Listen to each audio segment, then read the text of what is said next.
My name is Luna. I was a 28-year-old who worked in a flower shop located in an office building, creating flower arrangements.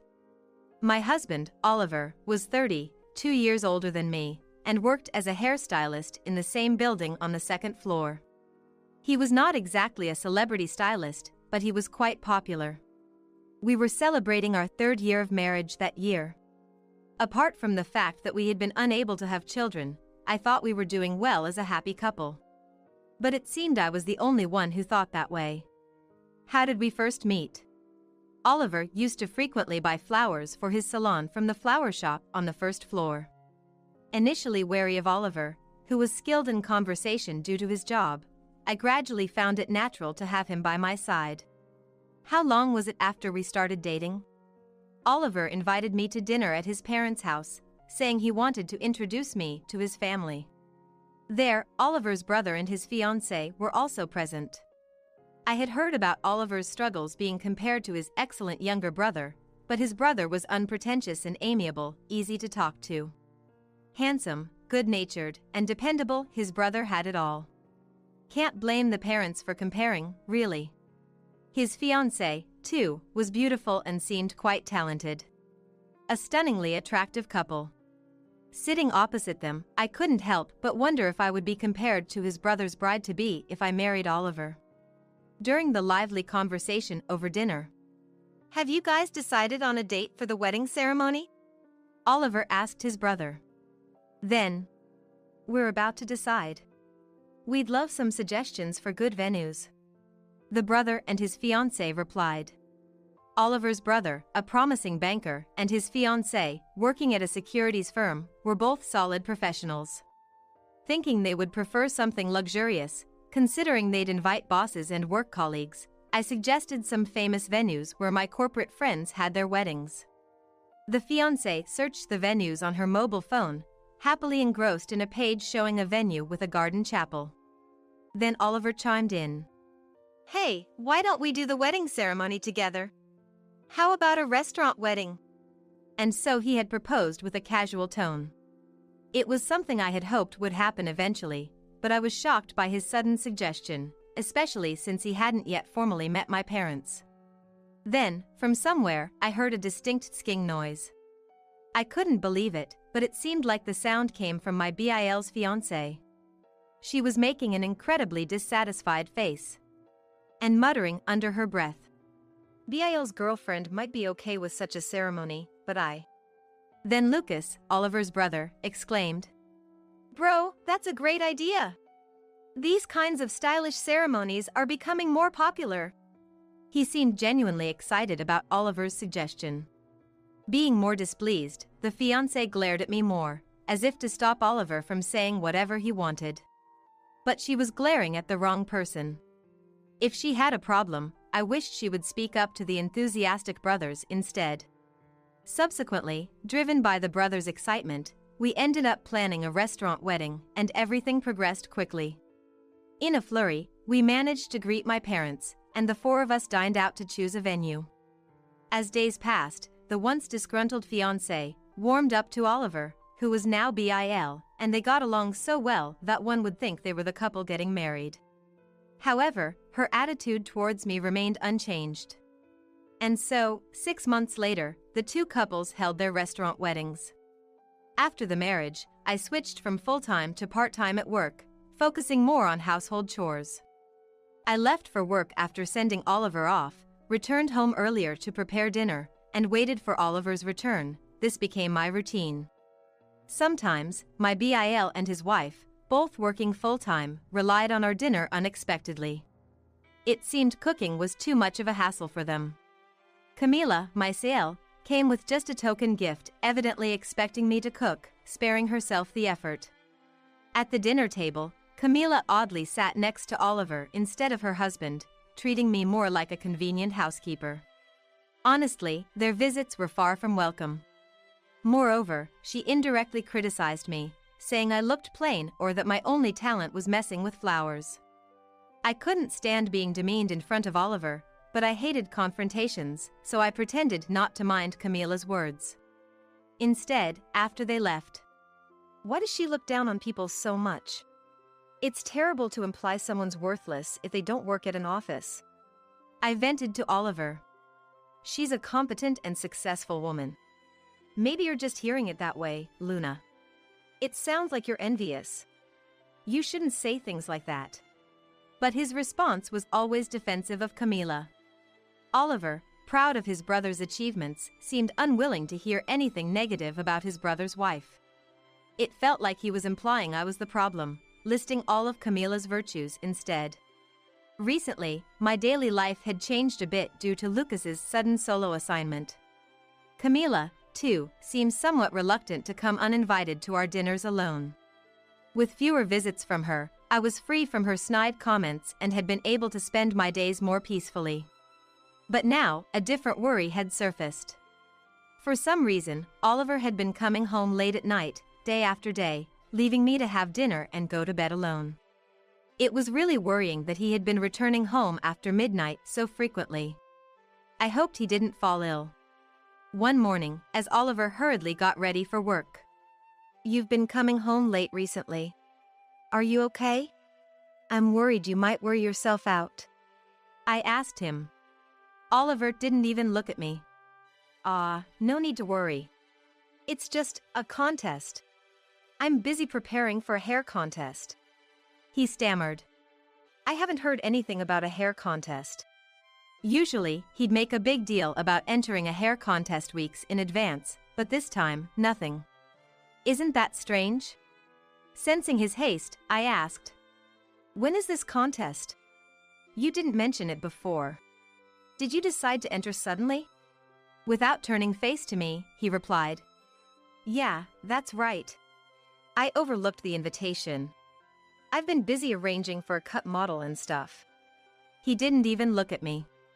Come to think of it, when a contest was near, a really cute cut model used to come to the salon after hours. Is she coming this time too? Is it the same cut model you usually have? I asked nonchalantly. Oliver exaggeratedly replied, "Yeah, that's right. I've been keeping her late. Really, I feel so bad about it." His manner of speaking seemed exaggerated. What is this? This feels so forced. Doesn't his speech sound unnatural? Despite my feelings. Is that really okay? It's dangerous to keep a girl late every day, even if you're short on time. When I looked at Oliver, he seemed determined to avoid eye contact. Glancing at his watch, he said, Look at the time. I'm going to be late." Ignoring my words, he hurried out the door. Did he just run away? That reaction was so unnatural. Am I overthinking this? Could it be something with the cut model, an affair? No, that can't be it. The more I thought about it, the worse my thoughts got. After all, such things are unthinkable, aren't they? It's just my bad habit of overthinking. I need to stop that. It's just the late nights because of the hair contest preparations, that's all. Carrying these troubled thoughts, I got ready and headed to work. When I arrived at the shop, Mason, the manager of the salon where Oliver worked, was there picking out flowers for the salon. It was usually Oliver who picked the flowers, so it was unusual to see Mason here. Mason said he leaves the flower selection to Oliver because he doesn't know much about them. Could it be that Oliver asked Mason to pick the flowers to avoid further questions about this morning's conversation? I decided to probe a little. "Oliver is participating in a hair contest with you, right? Good luck with that," I said to Mason. But Mason looked confused.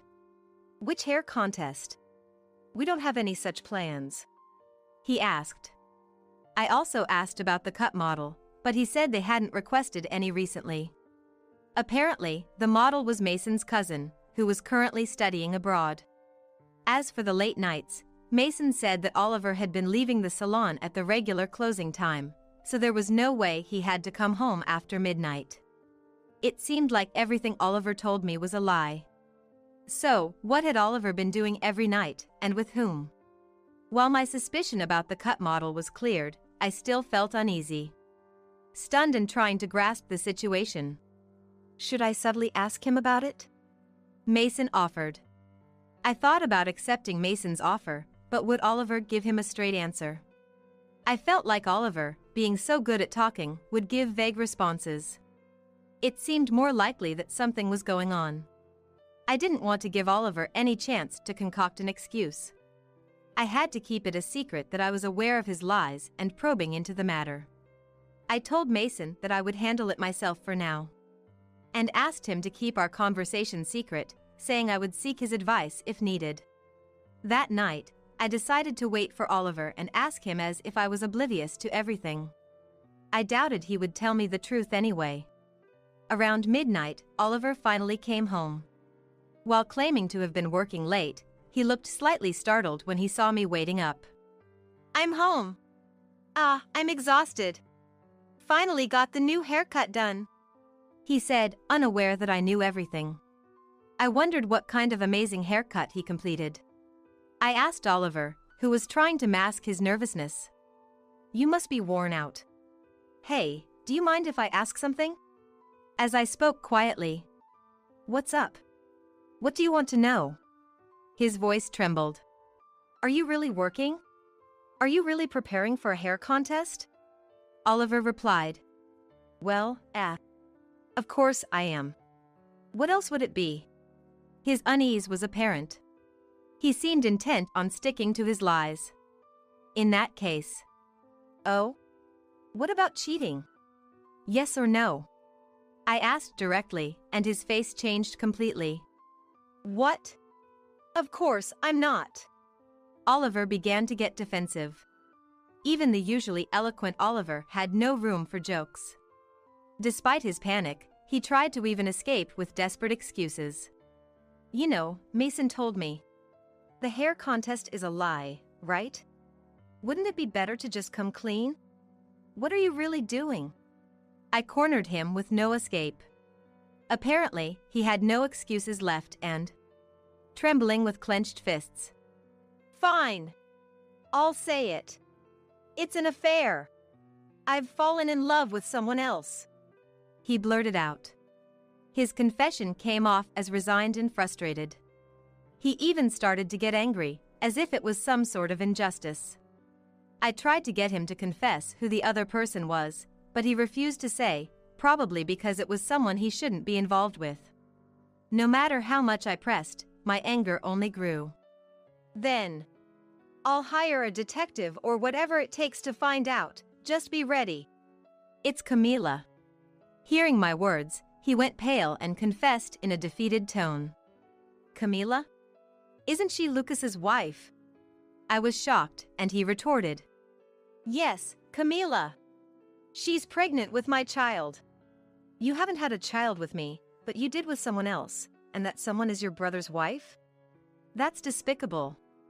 As I hurled accusations at Oliver, he retorted with unreasonable words. "It's your fault for being infertile. Anyway, I'm going to take responsibility and divorce you." His words were infuriatingly unfair. That explained why he always sided with his Sael over me. "Are you kidding? Do you even realize what you're saying? Does Lucas know?" To have been treated this way by him, I couldn't help but be angry. "It doesn't matter. Camila and I won't be separated. She's going to divorce Lucas and be with me. No one can stop us," Oliver declared defiantly. "If you don't like it, then let's get a divorce right now." Disgusted by his words, I retorted. "Don't like it? That's an understatement. I'll gladly divorce you." I decided then and there to cut ties with this hopeless man. The next day, I told everything to my parents, my in-laws, and Lucas, who was at his assignment location. Shocked and furious, they couldn't believe Oliver and Camila had an affair and were expecting a child. Despite their family's reactions, both were unapologetic and brazen. "All this is Asael's fault, right? If she's upset about the affair or didn't notice it, it's her own fault. If Lucas wants to blame someone, he should blame Asael." Camila even had the audacity to put the blame on me. Their lack of remorse disgusted everyone. Lucas decided to divorce Camila, and both Oliver and Camila were disowned by our parents and Lucas. Later, when I reported the situation to Mason, the concerned salon manager. He was one of our recommended hairstylists. This could affect our salon's reputation. I need to think about what to do with Oliver, he said while crossing his arms. 3 months later, after Camila's remarriage prohibition period ended, she and Oliver got married. Yet, for some reason, I was getting calls from Oliver on my mobile phone. I was at work, and as far as I was concerned, he was a person from my past. I had nothing to say to him, yet he kept calling persistently if I ignored him. Oliver, still somehow keeping his job under Mason's management and working in the beauty salon on the 2nd floor, was someone I don't want showing up at the flower shop. Reluctantly, I answered the call. "Hey, can you help me out here?" His voice was weak and pitiful, a far cry from his earlier bravado. "Why should I? I have no obligation to help you. Can you stop bothering me during work?" As I was about to hang up. "Don't be so cold. Can I come over to talk?" Oliver appeared to really want to talk. Not wanting him to actually come, I decided to listen. It turned out he was in quite a laughable predicament. According to Oliver, on the day they registered their marriage, Camila received a demand for alimony in a divorce lawsuit via a formal notice. "What's this about?" he questioned, and it turned out Camila had been having an affair with her boss, and his wife found out, demanding $50,000 in alimony. Moreover, she was pregnant, and it was unclear whether the child was Oliver's or her boss's. He might end up raising a child that isn't his. I have no confidence in raising a child that might not be mine. Tell me how to get a divorce. His SOS to me was the last thing I needed. Just say what you told me, was all the advice I gave. That's it. That was the last call I ever received from Oliver. Nevertheless, both my former sister-in-law and ex-husband were such despicable people. They were both broke after paying us alimony in the divorce suits. Oliver was likely to be fired by Mason now, and with Camila's affair scandal at work, she would probably be fired too, burdened with a hefty debt of $50,000 for alimony. What would they do now? Face bankruptcy? It seemed like a miserable life awaits them, socially and personally obliterated. As for me, I remarried a man who supplies flowers to my shop and am expecting a long-awaited child. I live happily, surrounded by beautiful flowers, a kind and honest husband, and looking forward to holding my lovely child. Despite being called plain, living true to myself is best. I've learned my lesson to stay away from smooth talkers and those who look down on others. Factory worker father? Breaking off the engagement. As soon as she said that, Edith, my mother-in-law, threw her coffee at my dad. Beside her, laughing, my father-in-law, John, made no move to stop Edith. Coffee stains quickly spread across the suit Dad had specially cleaned for this day. Fortunately, the coffee was lukewarm and there was no risk of a burn. I offered Dad a handkerchief in surprise, while Timothy frantically tried to clean his suit. While worrying about any injuries, Timothy scolded his parents, who just kept laughing. During this, Dad said nothing, simply stood up, pointed at them, and declared, "Then I'll just have to ruin your company."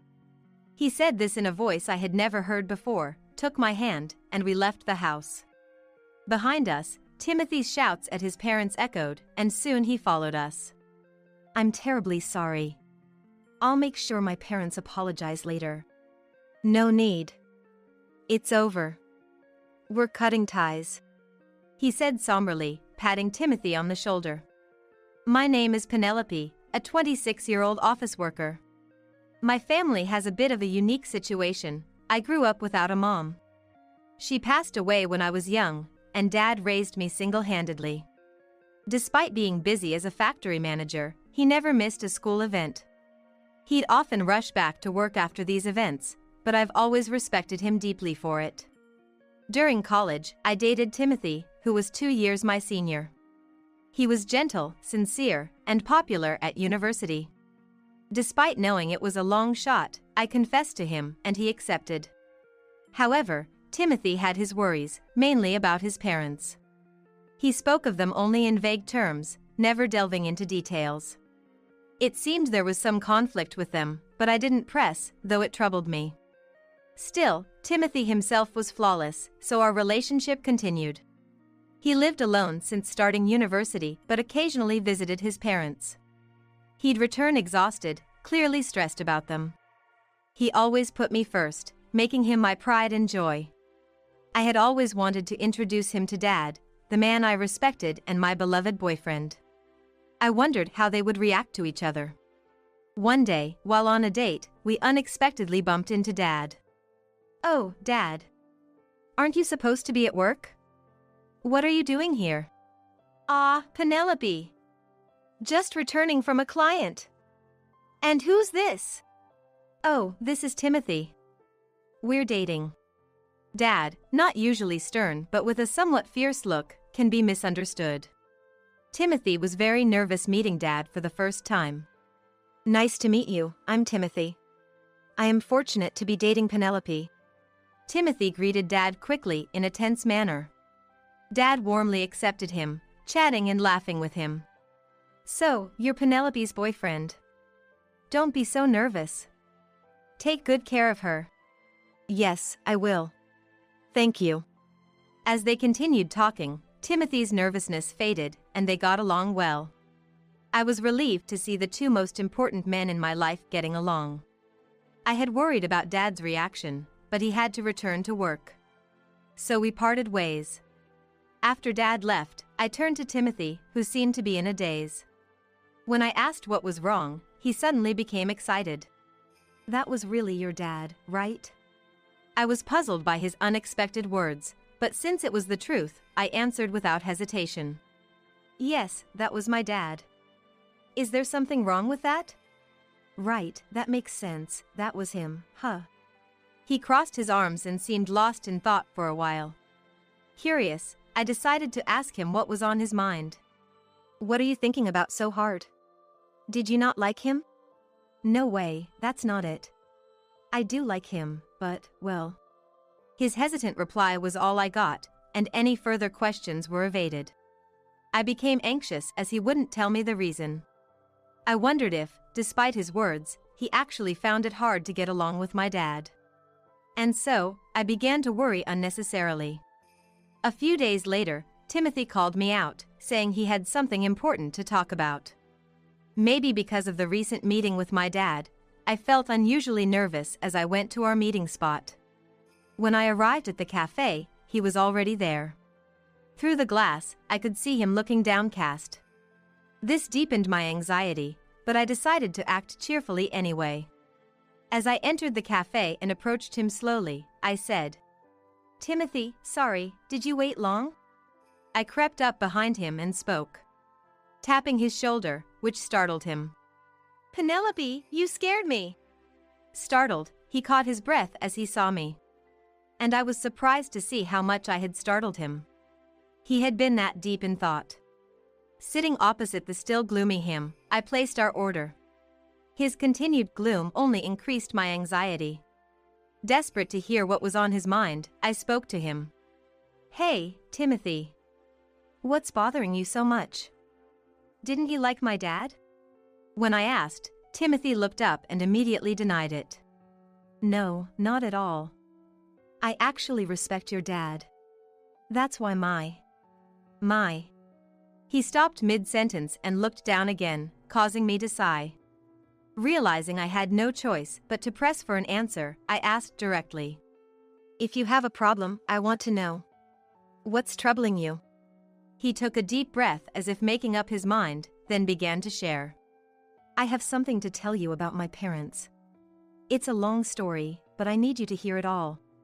The story he shared was shocking. According to him, his parents lacked grace and only judged people by their education and jobs.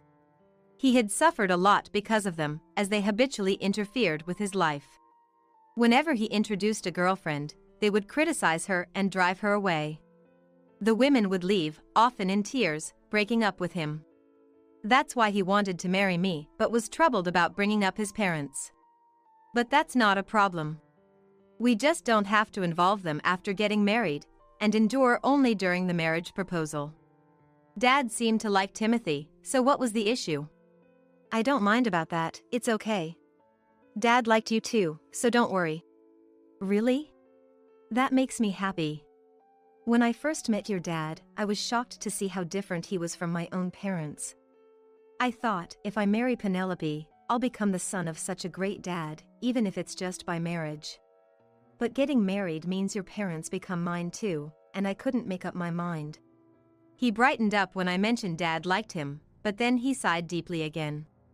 However, an idea seemed to strike him, and he looked up, apologizing.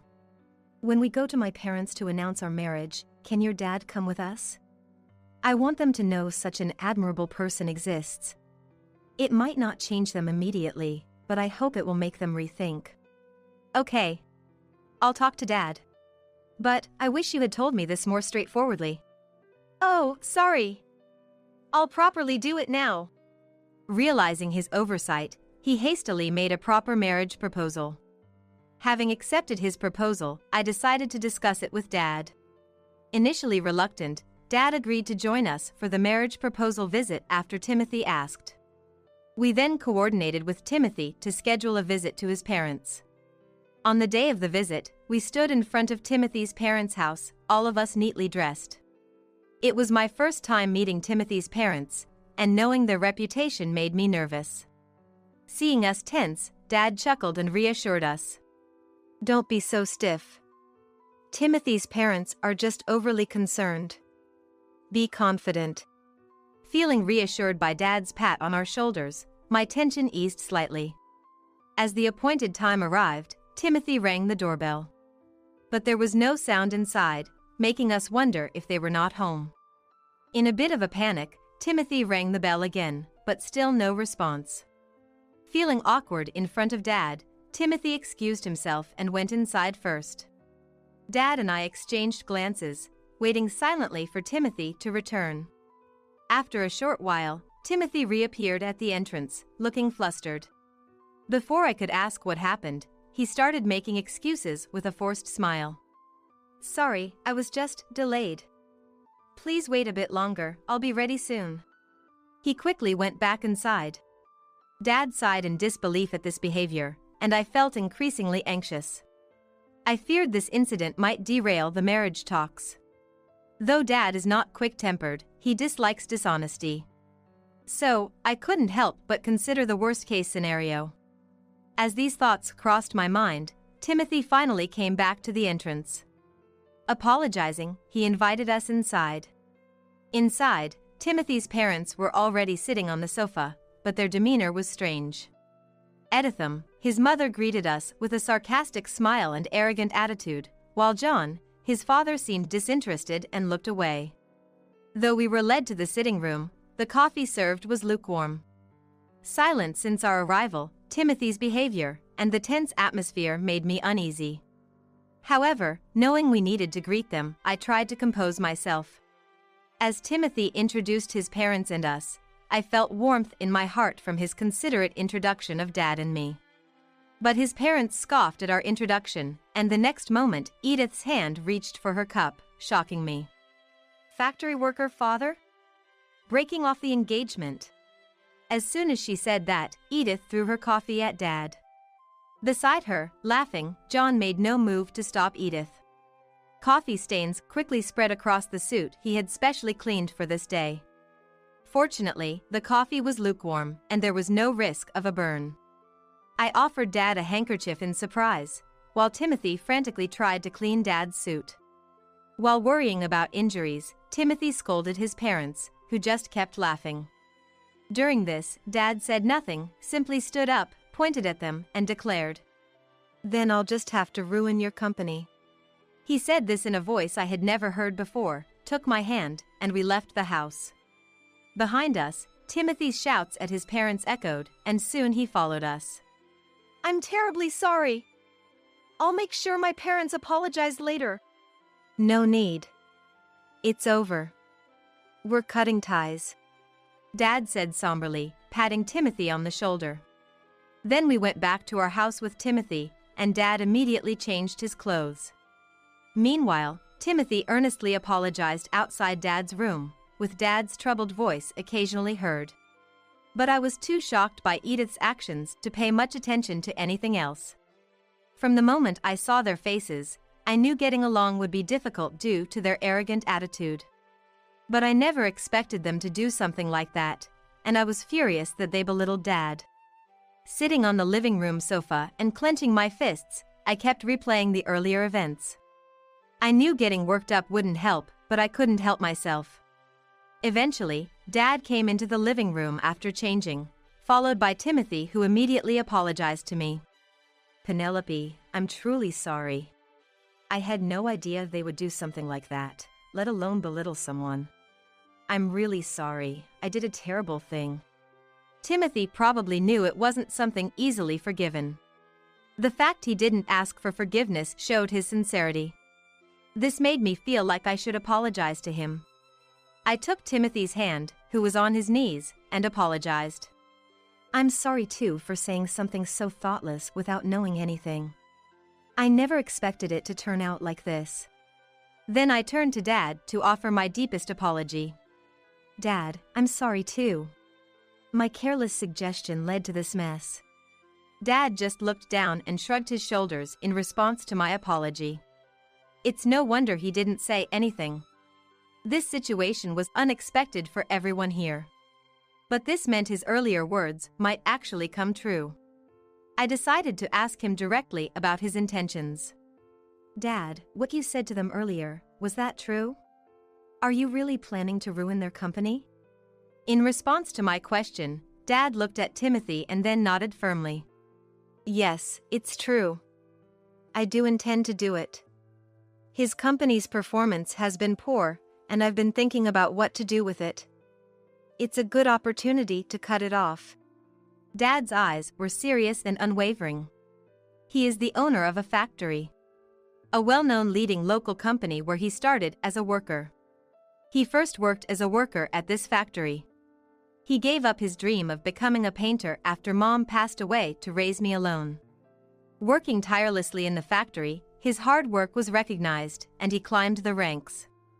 Eventually, he was favored by the previous president and promoted repeatedly.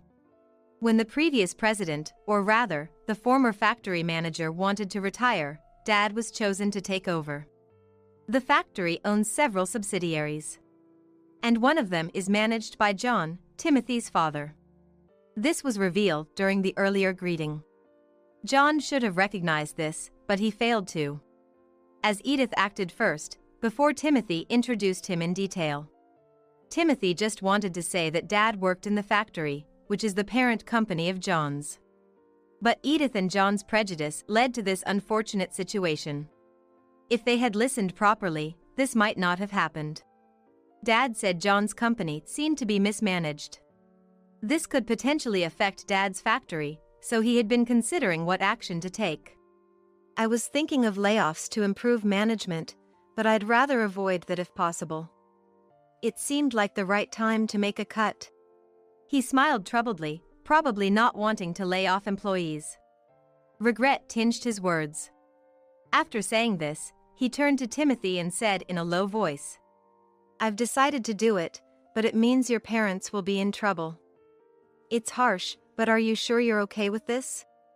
Faced with this question, Timothy hesitated for a moment but then looked Dad in the eye and replied, "I've already cut ties with them. They did unforgivable things.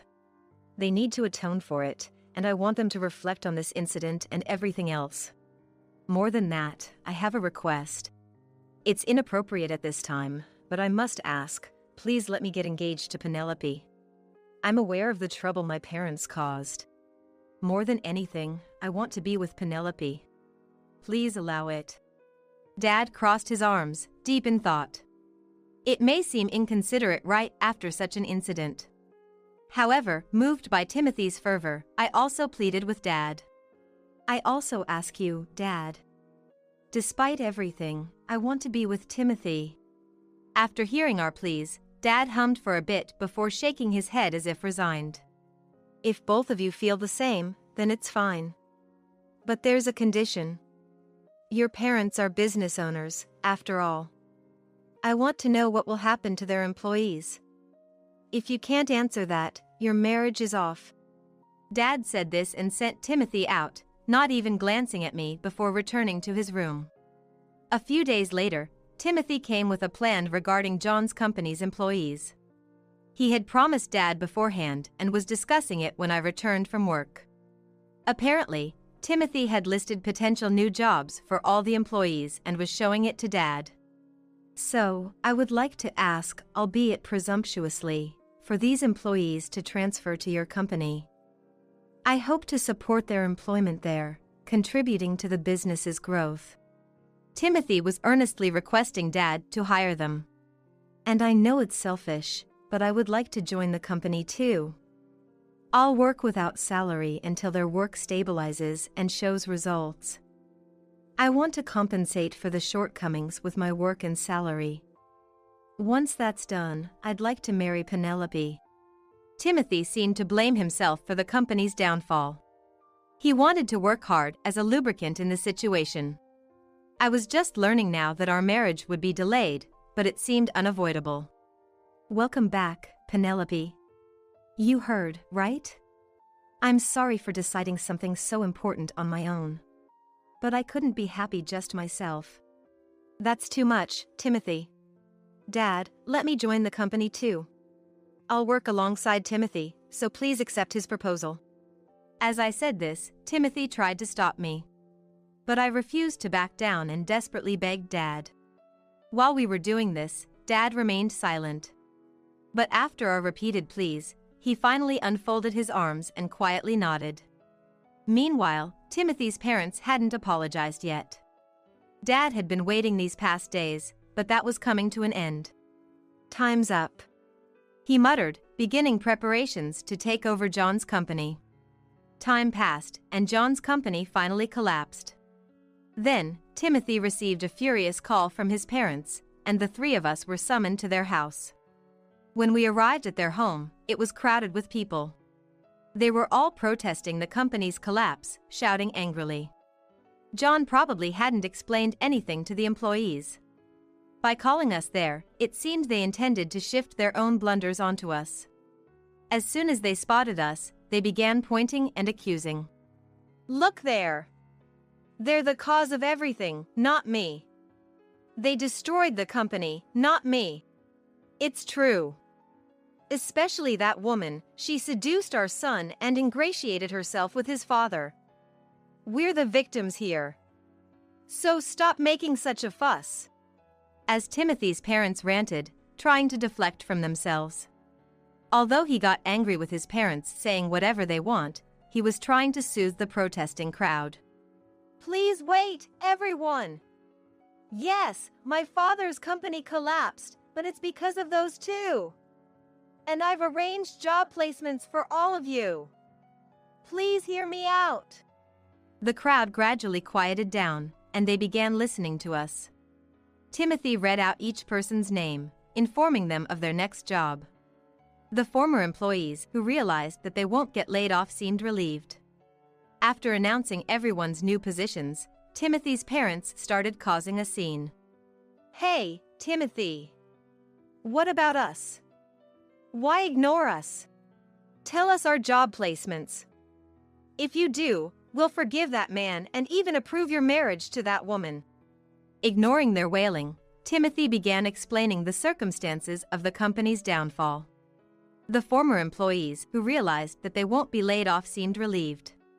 Which is why I'm truly sorry for the trouble. Thanks to our generous president, your jobs are saved. Please, let's start anew without anger. Turning to Dad, Timothy gave an expression of gratitude. We've caused so much trouble. Thank you for indulging our selfishness. I promise to work diligently. The former employees, moved by Timothy's actions, also appreciate to Dad. Amidst this, his parents were the only ones dissenting. Don't be fooled. That man destroyed the company, and she instigated it. Face reality. You've lost your jobs because of them, right? Just because they've helped you now doesn't mean you should lose sight of the truth. Despite their desperate appeals, no one paid any attention to Timothy's parents. Especially after hearing the whole story from Timothy earlier. Even Dad ignored their words. As the former employees looked on, hoping for reassurance, Dad told them that he would inform them of the details later, which brought voices of relief. The employees left the house. Once everyone was gone and it became quiet, Timothy's parents started complaining about how they couldn't live anymore. "The company's collapse means we'll lose this house, which was the collateral." "Yes, exactly. Where are we supposed to live now?" Timothy sighed in exasperation at his parents, who were determined to blame us. "It's obviously your own fault. Maybe it's time you learned a bit of self-reflection." He rebuked them, but it seemed they had no intention of listening. Unable to bear it anymore, I finally burst out in anger. "After all the trouble you've caused Timothy, getting carried away because you were business owners. Isn't this all because you only cared about titles?" My words prompted them to retort. But Dad intervened, not letting them speak. "A business owner is responsible. Taking responsibility is part of the job. Do your last duty properly." Receiving a stern scolding from each of us, they were left speechless. Leaving the two of them behind, we departed from there. Eventually, they lost everything: the company, the house, and the land. They didn't offer any compensation to the former employees and seemed to have dodged the issue. However, having lost everything, they ended up arrested for dine and dash. They contacted Timothy for help, but he coldly refused, having cut ties with them. They're probably in jail now. Since then, we've received no contact from them. Even if they got out, they still had to atone for their actions towards the former employees. Timothy and I quit our jobs and joined Dad's company. For the first few months, we lived off our savings and worked without a salary, as promised. One day, we met some of the employees from Timothy's parents' company. Recognizing us, they rushed over, eagerly shaking our hands, expressing gratitude for the new job, and thanking Dad for taking them in. They thanked Timothy for arranging it and thanked me for my help. I didn't remember, but I had helped them with some documents when they first joined. Grateful for everything, they left, saying they'd continue to work hard. Hearing this, we felt relieved and hurried to Dad's office. He warmly welcomed us in his office and handed us thick envelopes. "What is this?" "It's your unpaid salaries. It didn't all fit in one envelope, so there are several." Dad chuckled, leaving us astonished. We hadn't been here long enough to compensate for employing many new workers. Yet, we were being given our salaries. Bewildered, we just stood there. But Dad continued, thanking us. "Thanks to you, they work with enthusiasm. They always express their gratitude and worry about you. I couldn't shame myself by not paying such excellent employees. And our performance has definitely improved. Thank you." Hearing this, we embraced and cried together. We had been so focused on ourselves that we're unable to see anything else around us. But more than that, we were moved by their concern for us. Then Dad said something even more heartwarming. "Timothy, I'm impressed with your leadership. If my daughter agrees, will you marry her?" "Yes. Yes, of course. I promise I'll make her happy." With a tear-streaked face, Timothy promised me and Dad. I hugged him and cried together. So, we got married. We continue to work together at Dad's company, living happily. Gradually, work has become more efficient, allowing us to have a broader view of the company, even discussing productivity with Dad. Timothy visits the factory and subsidiaries, asking about inconveniences and proposing solutions, staying very busy. We both work with more passion than at our previous jobs. Finding fulfillment really does change one's work ethic. But soon, that will have to be put on hold. I'm taking maternity leave from Dad's company. Dad, Timothy, everyone at the company, and I are all looking forward to the arrival of our grandchild. A life without kids is just miserable. My daughter Laura is both adorable and a genius. William said that with a smirk, and I couldn't help but feel a surge of uncontrollable anger. It was like he'd forgotten all he's done to me, and then he just came up to talk to me with that nonsense. I couldn't help but be furious. However, I remembered the situation I was in and managed to suppress my anger. Trying to appear as cheerful as possible, I decided to reply to him.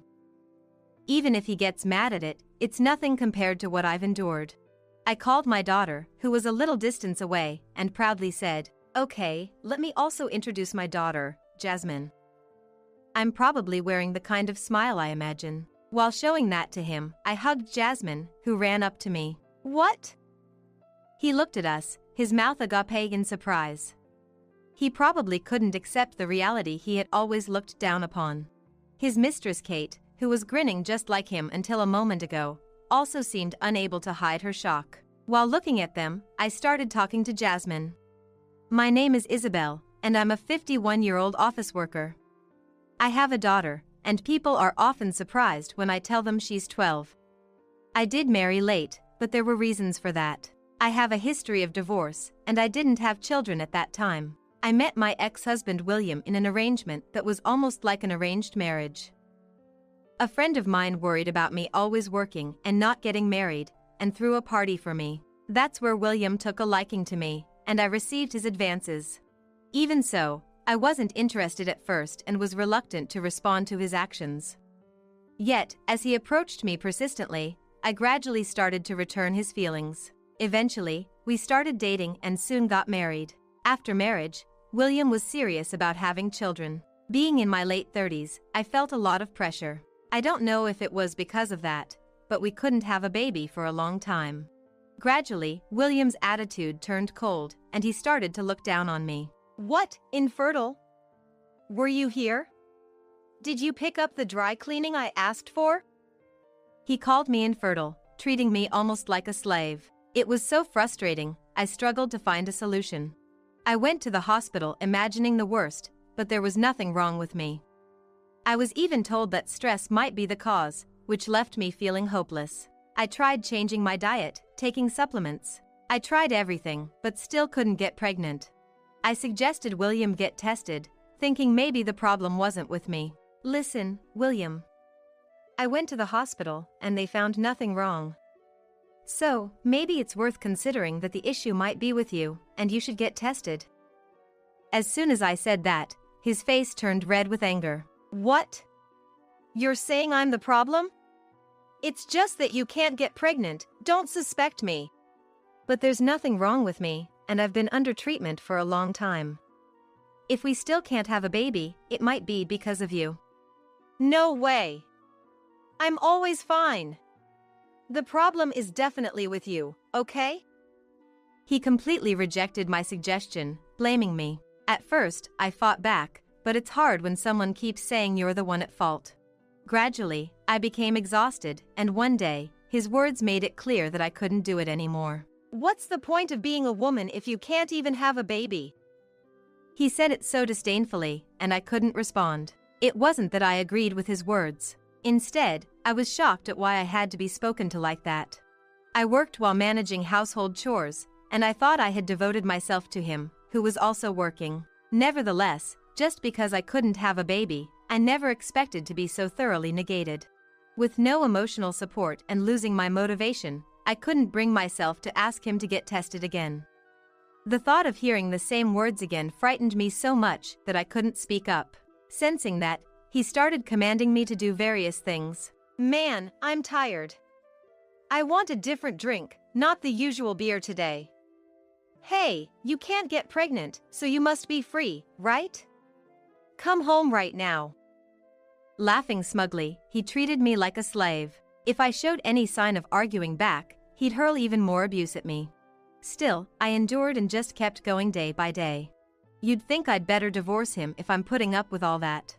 However, I married late and thought I wouldn't be able to marry again if I let that go. Also, I was embarrassed about divorcing and couldn't take that step. Time passed without me being able to do anything, and I turned 38. That's when things took a sudden turn. Even then, I was enduring harassment almost every day about infertility while continuing to work. "Hey, you should know what I don't like by now. I can't eat such terrible food. This is why infertile women. That day, after he snapped at me like that, I couldn't hold back anymore and argued back. What does the meal have to do with not having a baby? I can't stand it anymore. Enough is enough. When I said so, William jumped up and started yelling at me. What's with that attitude? You can't even fulfill your role as a woman, and now you complain to me when I come back from work. Suddenly bombarded with nonsensical complaints, I got furious. What do you mean by a woman's role? If it's about having a baby, you have a responsibility too. I got tested and there was nothing wrong. But you refused to get tested, trying to escape your responsibility. And yet, you only complain about me, which I think is unfair. He seemed a bit taken aback by my rare rebuttal, but his silence was brief, and he soon started hurling abuses again. Why are you so stubborn? In times like these, she would immediately reflect and apologize. Hearing his words, it was my turn to be stunned. Before I could ask who he was talking about, he made a sheepish look and quickly looked away. Then, he left the house without a word. He didn't come home that day, and my distrust in him grew. From his words, it was clear there was another woman. That meant he was cheating, and if I pursued it, I might be able to divorce him. It wouldn't be because I couldn't have children, but because of William's affair. Thinking that, I soon took action. I searched online for a nearby private detective agency and hired them. William was apparently cheating recently. I had them investigate his mistress and his behavior. A few weeks after my request, the results came from the agency. During that time, William would come home but wouldn't meet my eyes. He seemed to be avoiding me, and the constant verbal abuse had stopped. Surprised at how comfortably I was living, I regretted not taking action sooner. I should have done this earlier. While thinking that, I looked at the report. It contained the fact that William was having an affair with evidence. It also included a report on his mistress. Her name was Kate. She was 23 years old, naturally younger than both of us. It seemed they started dating soon after I first suggested William get tested. So, he had been cheating for a few years. Angered by the fact, I decided to divorce him and started preparations. While I was preparing, he stayed quiet. That allowed me to steadily proceed, and I finally confronted him about the divorce. William, there's something I need to talk about.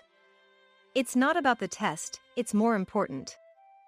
When I said that, he looked annoyed as he was just back from work. What now at this time? I've got something to tell you, too. Make it quick. Saying so wearily, he still seemed to be listening while operating his mobile phone. Before he changed his mind, I quickly presented him with the report from the private detective agency. You're having an affair. I've had it properly investigated, so there's no escaping it. With both the baby issue and your affair, I can't take it anymore. I want a divorce. Saying that, I also presented a half-filled divorce application as a sign of my resolve. Far from being flustered, he smirked and took the divorce papers from my hand. Ha, you're well prepared. Such perfect timing makes me doubt your predictive abilities. As he said that and operated his mobile phone, the sound of the front door opening echoed. Good evening. Nice to meet you. I'm Kate, the one who's going to marry William next. Entering from the entrance was the person in the photo enclosed in the report. Younger and cuter than she appeared in the photo, Kate greeted me with a grin. I was just about to introduce you today. I never imagined you'd prepare the divorce papers. If you were always this considerate, I might have stayed, but it's too late now. While half laughing, he entered the living room with the divorce papers in hand. Stunned by the sudden turn of events, I stood frozen, unable to grasp the situation. After a while, William came out of the living room, having signed the divorce papers. Handing them to me with a smirk, he said, "It saved me a lot of trouble. We're no longer a couple, so leave immediately. Kate's pregnant, and I want her to spend her time as stress-free as possible." With Kate and William smirking maliciously, I lost myself. I snatched the divorce papers from his hand and rushed into my room. Then, I grabbed my already packed bags and left the house without a word.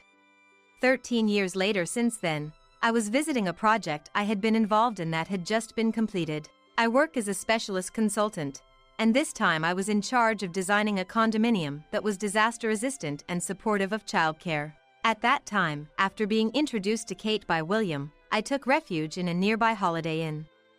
I waited for dawn, then submitted the divorce papers to City Hall and moved from hotel to motel.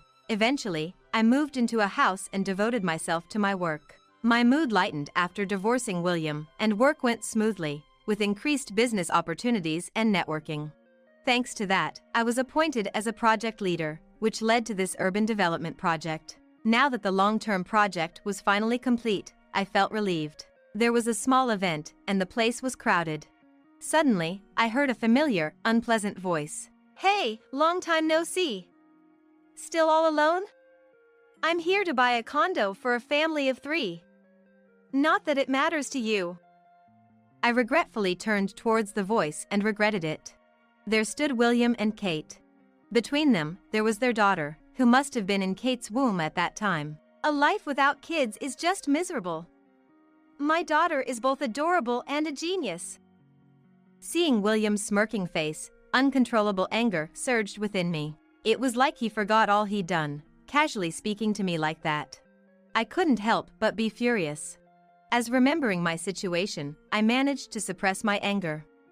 Trying to appear as cheerful as possible, I decided to reply to him. Even if he gets angry, it's nothing compared to what I've endured. I called my daughter, who was a little distance away, and said proudly, "Okay, let me also introduce my daughter." I was probably wearing the kind of smile I had imagined. While showing that to him, I hugged Jasmine, who ran up to me. "Huh?" He looked at us with his mouth agape in surprise. He probably couldn't accept the reality he had always looked down upon. Grinning just like him until a moment ago, Kate seemed unable to hide her shock. While looking at them, I spoke to Jasmine. "Found a spot you want to shoot at?" When I asked, Jasmine smiled brightly and nodded. "I want to shoot in front of the flower bed you insisted on to the end." She pointed to the flower bed and ran towards it, picking up the equipment beside me. As I watched her tomboyish figure, Kate screamed, "That's Jasmine from the video sharing site, right? Why is she calling you Mom?" At Kate's words, their daughter spoke up. "That's right. Wow, meeting the real deal. Hey, can I get an autograph?" "That's a good idea, Laura. You really are a genius." Impressed by their arrogant attitude, true to their nature as parent and child, I shrugged my shoulders and firmly declined. "Sorry, but you can't. Jasmine does video posting voluntarily. She enjoys shooting and editing. It's not about being famous. Sure, she's become well known, but that's not what she wants to do." "Well, it wouldn't hurt, right? After all, Laura is a genius. A combination of a popular person and a genius makes a good story." Listening to William proudly proclaiming his daughter's genius, I asked, weary, "What exactly makes your daughter a genius?" "So far, I only see a lack of common sense and arrogance." "How dare you say that? Laura has a lot of things to be good at." I wanted to see concrete examples of her genius, but found nothing specific in Kate's claims, causing me to sigh. Seeing that, William, displeased with my attitude, began to brag more about Laura. "You know, Laura never sticks to anything. Too much of a genius, she masters everything too quickly. She's tried so many hobbies but gets bored as soon as she excels. Oh boy, the troubles of having a genius child." Hearing what hardly sounded like a boast, I grew tired. Without much response to his bragging, I moved towards where Jasmine was filming. Behind me, William's family were saying something, but I ignored them and called out to my daughter. "Jasmine, how's the shooting going? Let's go to a cafe when you're done." Jasmine was surrounded by a crowd of people watching her film. Some of them seemed to realize she was Jasmine, making the scene quite lively. "Just need to shoot the ending, and we're done. Hang on a bit longer," she cheerfully answered, waving to the people around her before starting the final scene. "Hey, Jasmine! Film with me!" In an oblivious moment, Laura interrupted the filming. Noticing it, Jasmine smiled at Laura and resumed shooting. After finally finishing, Jasmine found herself encircled by onlookers. Like Laura, they asked for autographs, but she politely declined. Instead, she chatted and interacted joyfully with those who approached her. She was continuing her activities because she enjoyed them, not because she wanted fame. Despite her fame, she never boasted about it. Of course, she hadn't thought about giving autographs, so she couldn't offer one. Then, it would be good to communicate a bit as a way of returning the favor to those who approached her. That's what Jasmine has been thinking and acting on. Laura had interrupted her earlier, but Jasmine wanted to maintain her composure in fact. I wonder if Laura really understood Jasmine's gentle refusal. After finishing conversations with most people, Jasmine was about to leave. Laura approached her predictably. She didn't understand Jasmine's intentions. "The filming's done, right? So, film with me next." Seeing Jasmine staring at Laura in astonishment, I couldn't hold back and intervened. "Sorry, but Jasmine doesn't do collaborations. That smile earlier was just a polite response to your interruption during filming." "What's that, pleasantries? Learning such things as a child, aren't you raising her wrong?" Kate interjected sarcastically, looking down at Jasmine with crossed arms. Jasmine briefly frowned but remained silent, not retorting to Kate. Seeing that, Kate became more confident and pressed further. "So, are you saying Laura isn't worth filming with? Laura can do anything, she's a genius. It's actually an opportunity to enhance your image. Why don't you read the situation better?" Overwhelmed by that, Jasmine looked at me for guidance. Receiving her gaze, I sighed and replied to Kate, "Enough already. You keep calling your daughter a genius, but there's not a single concrete example. Isn't there something more substantial to boast about?" As I said it, the people around us, who had been listening to our conversation, agreed. Pressed by their words, Kate made a displeased face, but Laura seemed unfazed. Instead, she proudly boasted about her accomplishments. "I got an award at a piano recital. It was for practicing well. And also, at dance school for learning a whole song. I also got an award for never missing school. I've been awarded a lot." Laura was at least over grade 7. Thinking about it, her statements seemed awkward, to say the least. Unaware of that, Laura looked at us expectantly for praise. I exchanged a troubled look with Jasmine, and we could only make helpless faces. The people around us seemed to feel the same, with some even bursting into laughter. Even Kate seemed to read the atmosphere and tried to change the subject forcibly. "By the way, since you're active like this, how much do you earn? You can't possibly afford to live in a condo like this, can you?" Her question seemed desperate, but I decided to reply to avoid rehashing the atmosphere. "Thankfully, we're quite popular on the video sharing site. Of course, we earn an income, but it's saved for Jasmine's future and for buying necessary filming equipment. Sure, this condo is attractive, but we have a house, so we don't need it. Besides, I was part of creating this place, so the success fee is substantial. My current husband runs a company, and combined with his income, moving here wouldn't be a bad idea." I told her everything she might have wanted to know. Predictably, Kate looked displeased and glared at Jasmine and me. Hearing my story, William seemed too surprised to retort. Whereas, Kate was ever bold, and tried to ingratiate herself with me. "So, you created this place. Then, with just a word from you, we could live here, right? Our kids are about the same age, so out of kindness, could you help us?" I couldn't understand what she meant by kindness, but I had no intention of agreeing. Just as I was about to firmly refuse, Laura asked eagerly by misunderstanding something. "Can you really help us live in this condo? We want to live here. Please." At her words, I sighed deeply in exasperation. I decided to set the record straight for once and all. "Sorry, but I can't guarantee you can live here. Sure, I might be able to refer you to the management company with my connections, but there are screenings. Things like what job you do, your income, and your prospects. I'm not in charge of the screenings, so it's not guaranteed. It's up to you, so good luck with that." Hearing that, Kate made her face, while Laura didn't seem to fully understand. Then William butted in, making an unreasonable demand. "My daughter's asking, so make it happen. If you have the connections for creating this place, get us through the screening."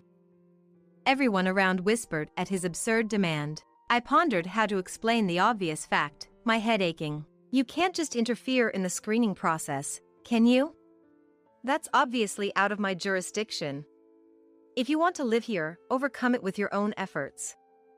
When I said that, William suddenly became enraged and started to rampage. He began ripping out the flowers from the nearby flower bed and throwing them at me. I stood in the way to protect Jasmine from getting hit while scolding him. However, for some reason, Kate and Laura followed his lead and started doing the same. Furthermore, while hurling the flowers, Kate shouted insults at us, and Laura hurled verbal abuse at Jasmine. I was busy protecting Jasmine, but people around us started to intervene to stop them. Nonetheless, the three of them refused to listen and kept throwing anything they could grab. Kate picked up a stone lying nearby and was about to throw it. I grabbed her arm to stop her from hitting Jasmine, but Kate carried away and pushed me. Thus, I fell into the flower bed, hitting my head. Seeing that, people around us condemned them more vehemently and tried desperately to stop them. Yet, the three of them continued to act wildly and were soon restrained. Someone had called the police, though I didn't know who, and they arrived upon hearing the commotion. "Who called the cops?" As the police officers restrained him, William shouted, but no one responded. Kate also was restrained by the police and tried to find out who had reported them. Laura stopped her tantrum but began crying upon seeing her parents being held by the police. The noisy scene was suddenly overtaken by the commanding voice of a police officer. "You're under arrest for obstructing official duties." With those words, the place became silent instantly. It seemed William had attacked a police officer and was being arrested on the spot. Holding my head and hugging Jasmine, who was close to tears, I watched the scene unfold. As William was taken away, Kate and Laura were also escorted to the police station. The three of them were put in a police car and gradually disappeared from view. After such a huge uproar caused by William's family, I felt drained as they were easily taken away by the police. Meanwhile, I came to myself by Jasmine's desperate yell. "Mom, you're hurt. Should we go to the hospital? Otherwise, you will." Affected by the chaos, Jasmine finally burst into tears. I hugged her, apologizing for involving her in such an incident. The people around us also expressed their concern, making me feel cared for. Though I was in pain, the fact that Jasmine was safe made it seem insignificant. Every time someone asked, I assured them I was fine, and soon the sound of an ambulance siren was heard. Apparently, someone had called an ambulance as well. When the ambulance arrived, I was taken away with the police officers. As I boarded the ambulance with Jasmine, I glanced back at the flower bed where the flowers had been torn out. As being involved in the construction of a large condominium, I had wanted to mitigate its oppressive presence. So, I established a park on the property and planted flower beds there. I hoped the park would become a place of rest and foster enjoyable conversations. I met my current husband in a park, taking a break from work and admiring the flower beds. He approached me, and we started talking, eventually becoming close. Initially, we only met during lunch breaks, but gradually we began dining out and eventually married. Soon after, we were blessed with Jasmine, and despite it being a late pregnancy, she was born safely. That park with the flower beds had brought me happiness. Therefore, in the projects I was involved in, I wanted to create opportunities for others to find happiness. That was the idea behind that flower bed. Its destruction saddened me deeply, and I was quite shocked. Upon reaching the hospital, treatment began immediately, and I needed a few stitches. Thankfully, it wasn't visible, much to my relief. Seeing it, Jasmine seemed reassured, and by the time we left the hospital, she was smiling again. While waiting for the bill, I was questioned by the police and decided to file a complaint. I also decided to hire a lawyer and ensure that William's family faced appropriate consequences. Thanks to that, Kate was arrested for assault. According to the lawyer, with her parents in police custody, Laura was taken in by Kate's parents. I thought that was unfortunate enough, but she was in for strict re-education from her grandparents. Taken in by her grandparents, she was apparently reprimanded and criticized greatly for her usual behavior. Due to her young age, It seems she is being disciplined strictly for rehabilitation. It will likely lead to challenging days ahead for not only William and Kate but also for Laura. As for me, my injury has been healing well since then. I had the stitches removed recently, so there's no significant injury anymore. Jasmine has become even more popular since that day and has been busy. It turns out that it was one of her followers who called the police and ambulance. After the filming ended, sensing the tense atmosphere, Jasmine quickly switched to live streaming. Thanks to that, when the brawl escalated, one of her followers took action. We are truly grateful for that, as it helped bring the situation under control. Afterward, Jasmine wanted to thank the person and made a call out in a video, but no one came forward. So, we decided to post another video expressing our gratitude. When we went to film the video at the park where the disturbance occurred, we found the flower bed beautifully restored. Apparently, volunteers had fixed it up after the incident, which was a relief. Since then, things have been going surprisingly well. My work on the condominium has led to an increased evaluation of my job. I've been promoted and now am the head of the planning department. Jasmine's video views have skyrocketed, and she continues to post videos joyfully. My current husband is very concerned about us and has been quite worried. Though I'm fully healed and there are no hindrances to my life, he still occasionally checks on my injury. I'm really happy to be with the kind-hearted husband and Jasmine grow up healthy. There are no problems in my work or family life. I look forward to spending more happy times with three of us. Your husband and I are starting a business together. We'll take the sales and the employees. Dorothy and Brian said this with a nasty smirk. I was at a loss for words. As soon as we graduated from college, we started a small business. And this happened just when the business began to turn a profit at last. The two cornered me in the office, laughing. Thanks for everything up to now. But we don't need you anymore. Brian and I can handle it ourselves. Brian nodded to Dorothy's triumphant words. It seemed they had planned to cut me out all along. I clenched my teeth. For considering them as my best friend and a kind husband. But now I see.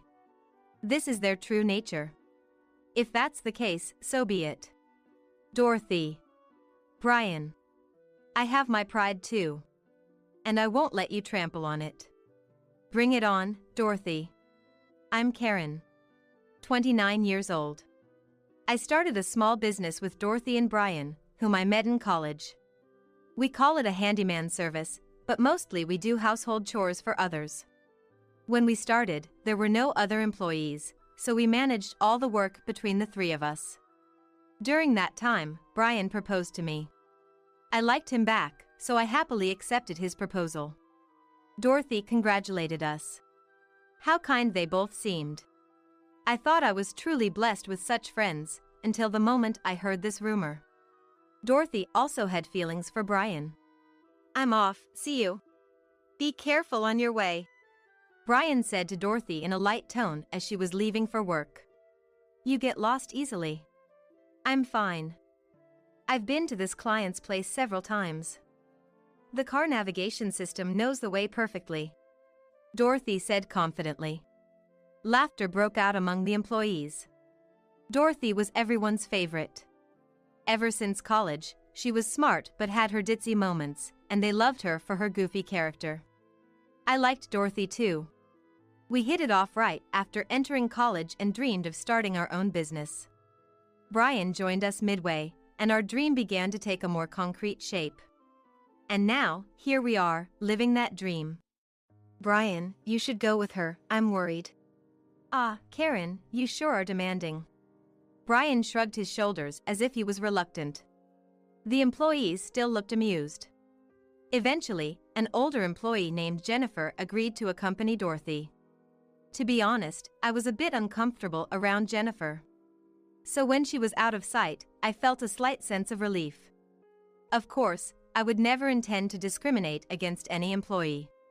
But Jennifer clearly disliked me. It was obvious. I don't know why. Jennifer was bad-mouthing you again. One of the employees whispered to me. It was during break time. I sighed. I don't mind. It's nothing new. but she was saying awful things. Something like Brian was Dorothy's boyfriend and that you stole him. What? I dropped the documents I was holding. They scattered across the table. As I hurriedly gathered them up, I tried to muster a smile. That's terrible. Brian has only ever been interested in me. But according to Jennifer, Brian and Dorothy were the real couple, and I was just in the way. But it was Brian who confessed his feelings to me, and Dorothy never said anything about it. It must be just another baseless rumor. Why does Jennifer always speak ill of you? I don't know. All I could do was shake my head. Jennifer is 63, a veteran among the staff. All I knew was that she lived with her eldest son and his wife after her husband passed away. Just an ordinary woman. So why does she dislike me? Why spread such awful lies? I don't understand. I don't know how to deal with it because I don't understand. Of course, she wasn't always like this. When did it start? Right, it was. On the way home from a welcome party for Jennifer, which was also a get-together with booze. Maybe it was that day. That day? You know, Dorothy is a lightweight. She suddenly started crying that day. Jennifer was comforting and encouraging her, and it started the day after that. Jennifer was a normal woman. But after that day, she began to dislike me. Why? Oh, that makes sense. Another employee, who had been doing paperwork, chimed in. It's well known among us. Dorothy badmouths you when she's drunk. What? I blinked in shock. Hey, that was supposed to be a secret. It's not something that can be hidden forever. Karen, you better be careful around Dorothy.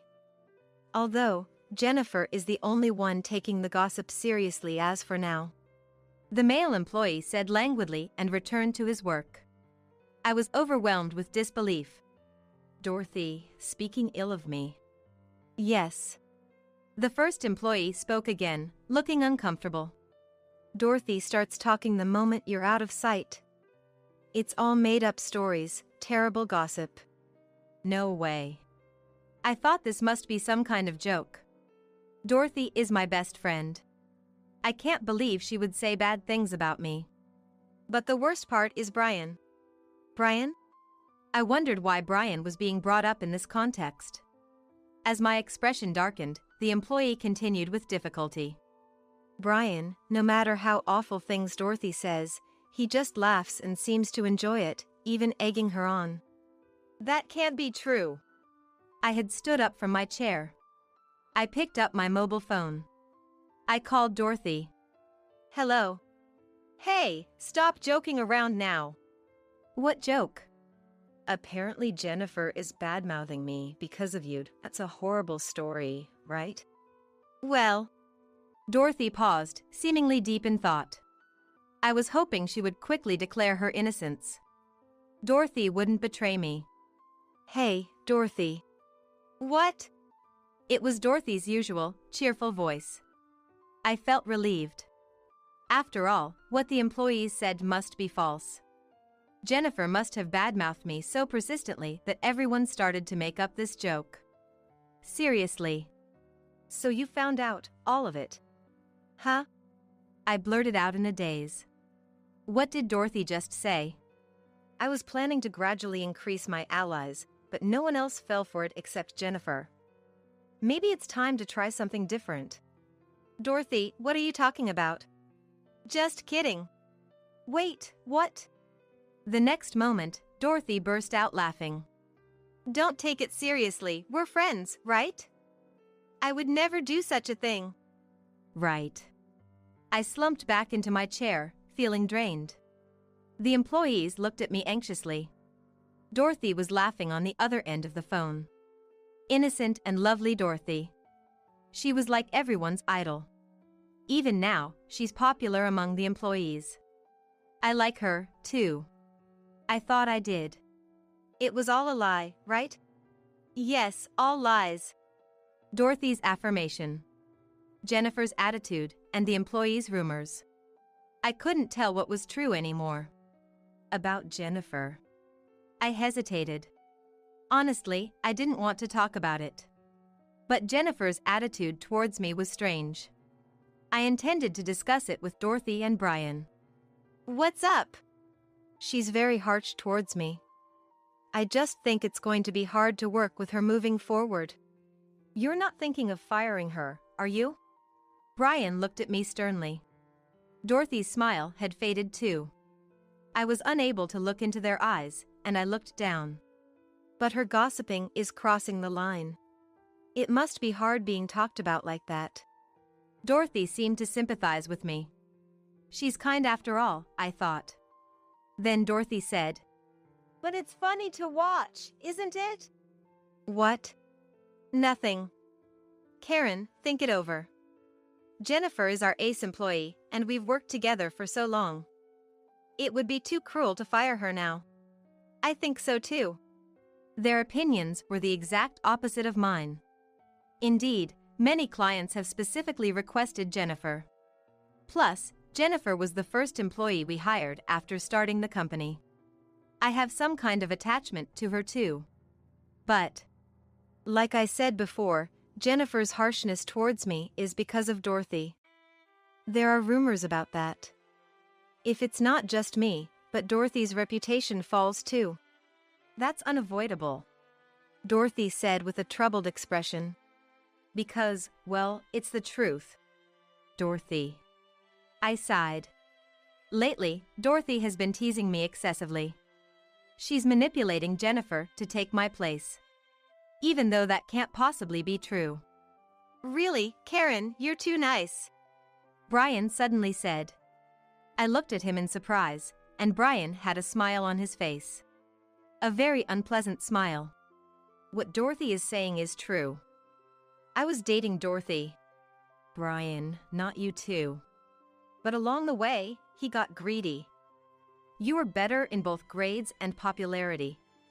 If anyone was to be the boss, it had to be you. So Brian left me for you, Karen.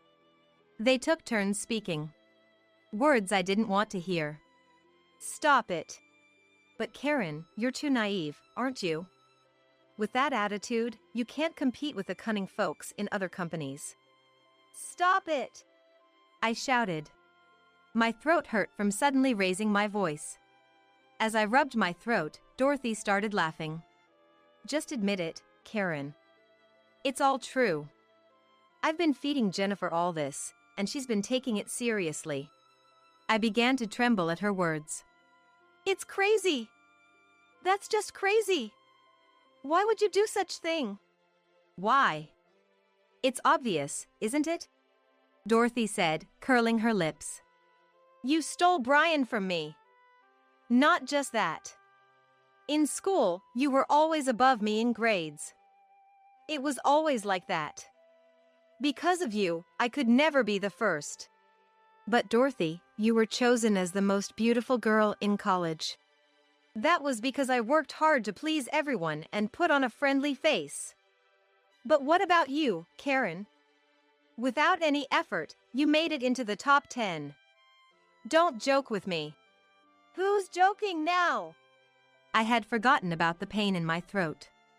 Tears were streaming from both eyes. How disgusting. Crying like that. Exactly. Dorothy's face is still the best. I made a mistake in choosing a partner. Yes, indeed. Dorothy briefly glared at Brian, probably despising him for his opportunistic nature. But the next moment, she turned a sweet smile and voice to Brian. Come back to me, Brian. No. Dorothy, what are you saying? Right, even without Karen, the company can go on. Maybe, Dorothy, you should be the president, and I can assist you. You don't want to be the president yourself? I don't want a role that just dumps responsibilities on me. I'm more suited to being number 2. Brian said this casually. This is nonsense. A nightmare. I need to wake up quickly. I can't endure this any longer. As I was crouching and crying, Dorothy suddenly said, Hey, Karen. If you think you've done anything bad to me, I'll give you a chance to atone. Atone? What sin do I have? About Brian? I really didn't know. But if it's true, I feel sorry. The moment I looked up. Give me this company and Brian, Dorothy said, smiling. Your husband and I are taking over the business. We'll take the sales and employees. The two of them laughed triumphantly. It was a terrifying smirk. I finally understood. They had been planning on using me all along and to kick me out of the company once I'm no longer needed. Thanks for your hard work until now. But we don't need you anymore. Brian and I can manage on our own. That's right, that's right. I'm remarrying Dorothy, so I don't need you anymore. Their words made something inside me snap. They really had the nerve to say whatever they wanted. I have my pride too. To be trampled on so cruelly. I won't just walk away quietly. Silently, I glared at them. Then, it was my turn to smile at them. Suit yourselves. Oh, how magnanimous of you. I slipped past the two of them and walked away. Dorothy still looked proud. She must think I'm being docile out of a sense of defeat. Let her interpret it however she wants. We're not friends anymore, anyway. Brian, I'll write up the divorce papers. Just like that? Brian seemed a bit taken aback. No regrets? You don't fully understand my charm? Whatever. Dorothy crossed her legs, looking pleased with herself. I turned back to them and said, Now, I can go to France without any worries. Huh? Dorothy let out a surprised exclamation.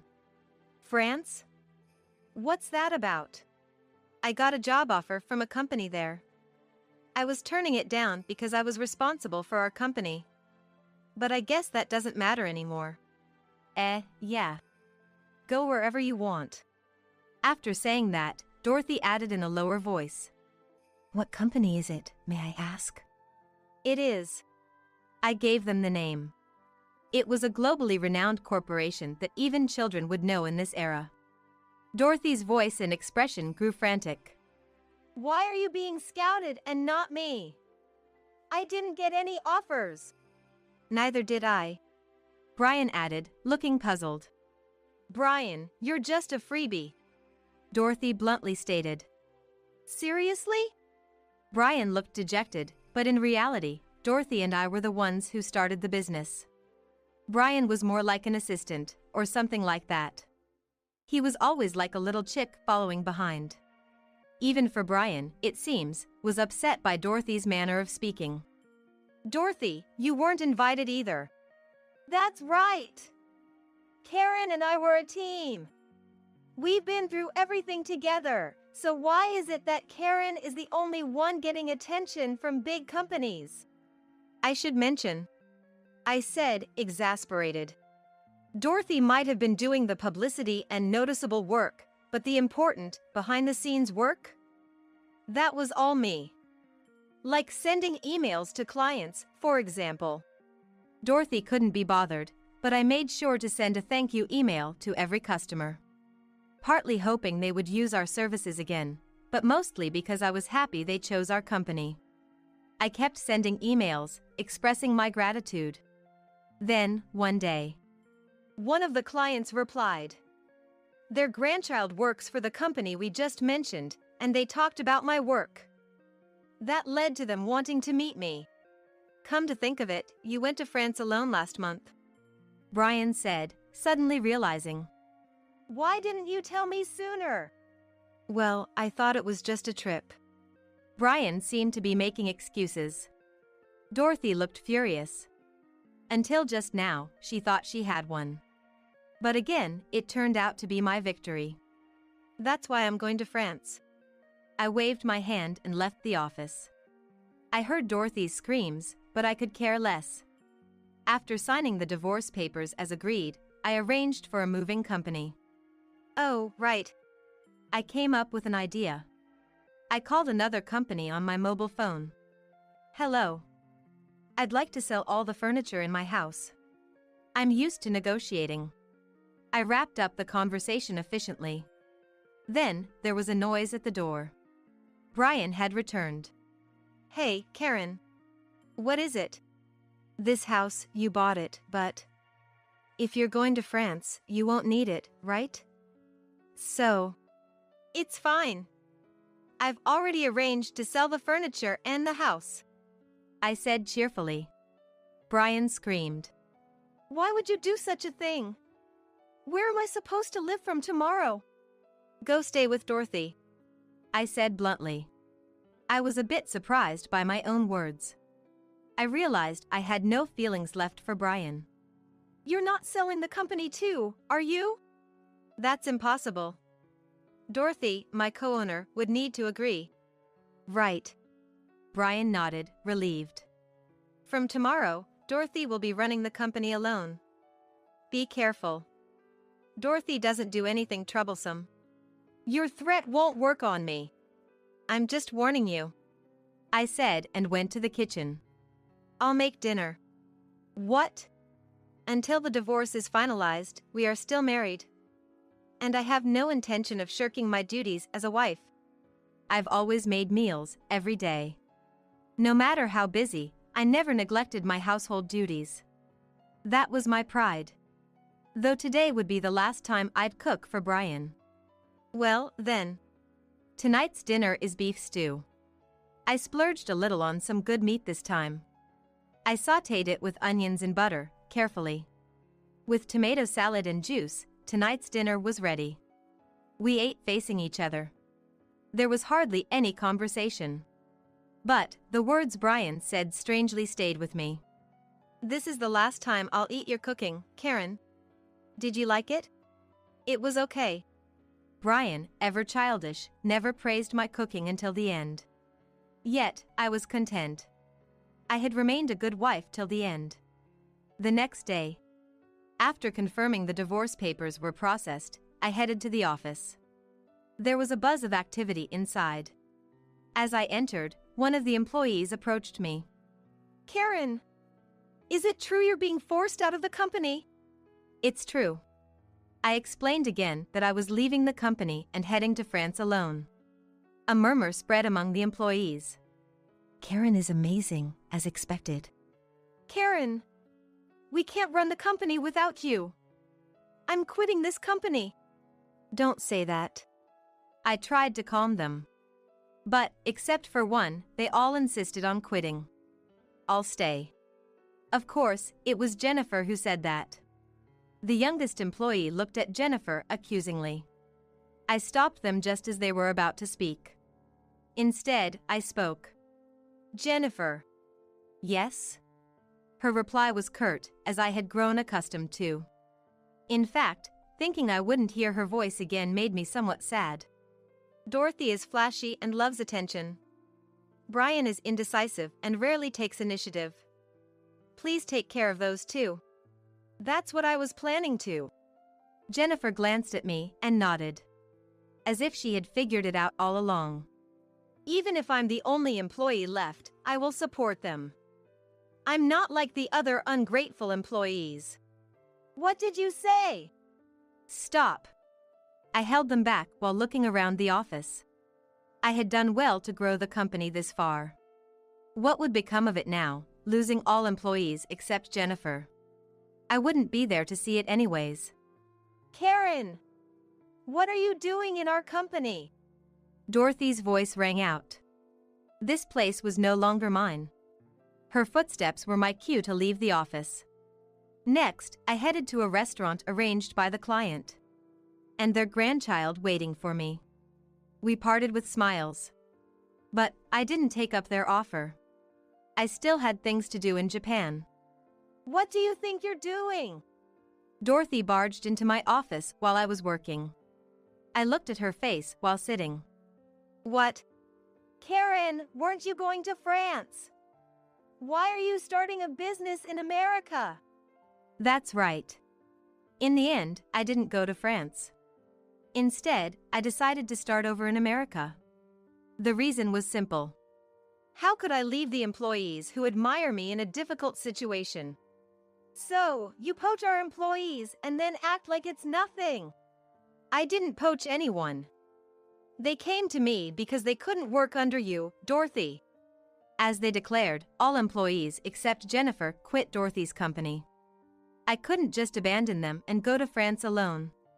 I felt obligated to provide them a stable working environment again. Jennifer is there for you. One person can't cover everything. And Brian is useless. Isn't managing a part of your job as a president? I replied nonchalantly. Dorothy groaned, at a loss for words. I sighed and closed my laptop. Dorothy. It's not bad to want things. People need ambition. Whether it's born from an inferiority complex or a motivation, I think it's okay. Are you lecturing me? That's not the point. As a president, Dorothy, you have a duty to keep Brian and Jennifer away from difficult situations. And of course, if the business fails, it will affect you too. It would make me sad. That company is like a child to me. I know that. Dorothy bit her lip. But I don't know what to do. Jobs that were coming in smoothly are now reducing. The online reviews are terrible. They write it was better with a former president. Customers are honest. I shrugged. Do you send thank you emails to your customers? Are you polite to them at work? Stop nagging! Dorothy got angry. Such a child. I was amazed at my lack of judgment. Or maybe Dorothy just fooled me well. Probably both. Before showing her true nature, Dorothy seemed kind and graceful. Who knew she was this selfish and childish? Brian seems lost too. Another email. After Dorothy left crying, I opened my laptop again. There was an email from Brian. I didn't even need to check it. He was probably asking if he could join my company, maybe even hinting at reconciliation. How selfish can a man be? Doesn't he feel ashamed to be dependent on a woman? Brian and Dorothy broke up, it seems. A female employee said, bringing a cup of tea. Is that so? They never remarried. As soon as Brian heard about you starting a new business, he initiated the breakup. I heard from him directly. I propped my chin on my hand. I needed to meet Brian to clear things up.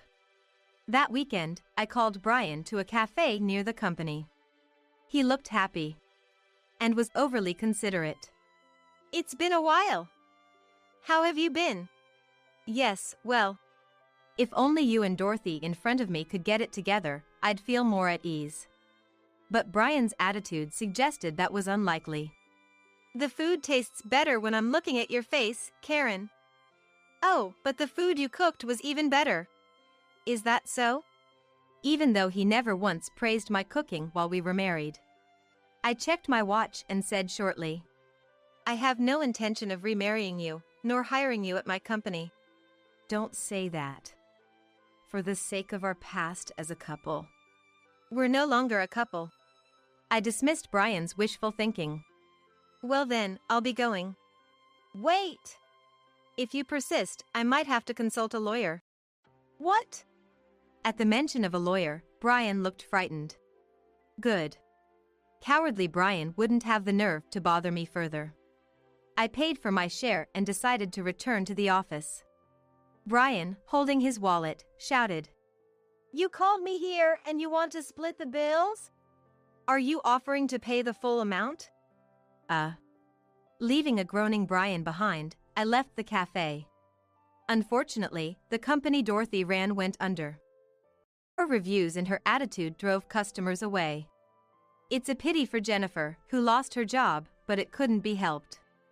Please, hire me at your company. Please, I beg you. Now, they are both bowing their heads to me.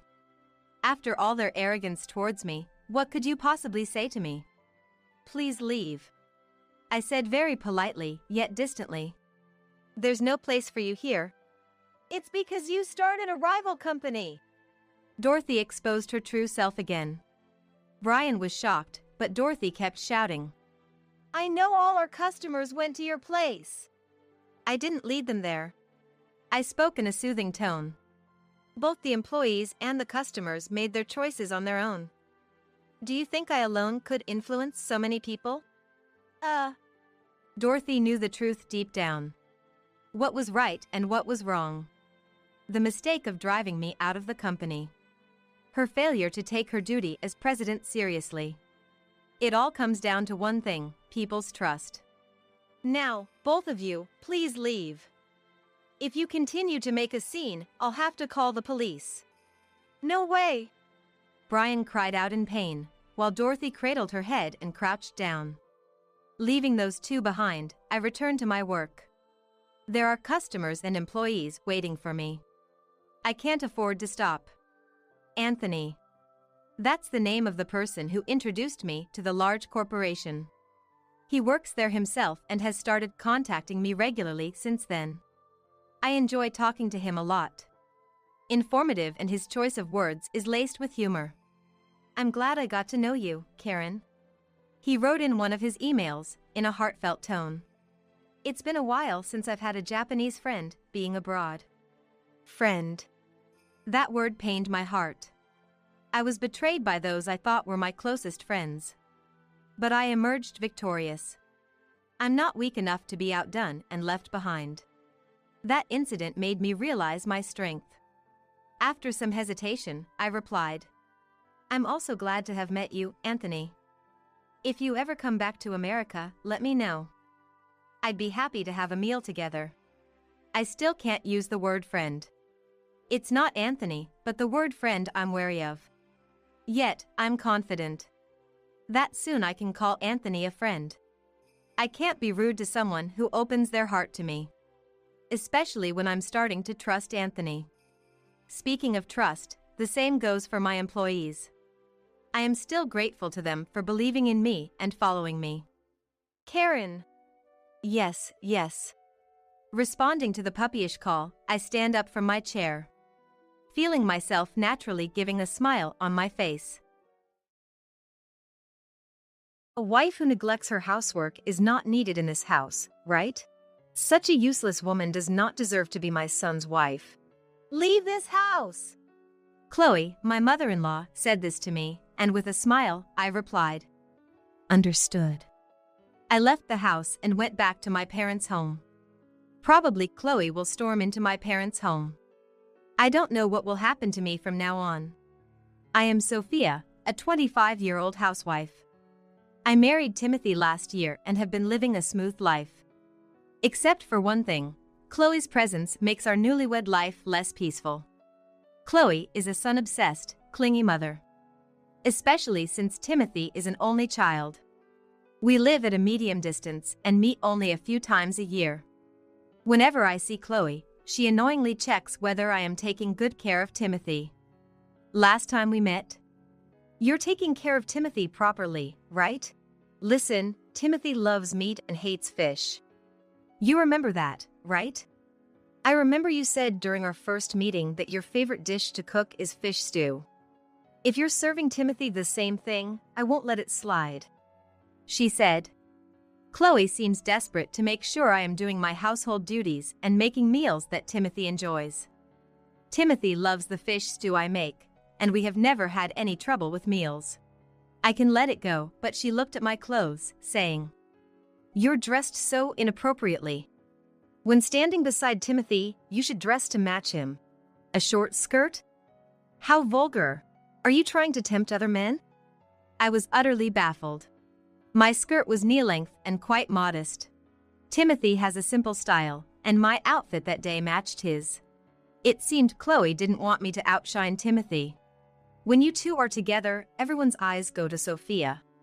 It's because of the bright colors of your clothes. From now on, wear a white shirt and black pants. Don't wear anything else.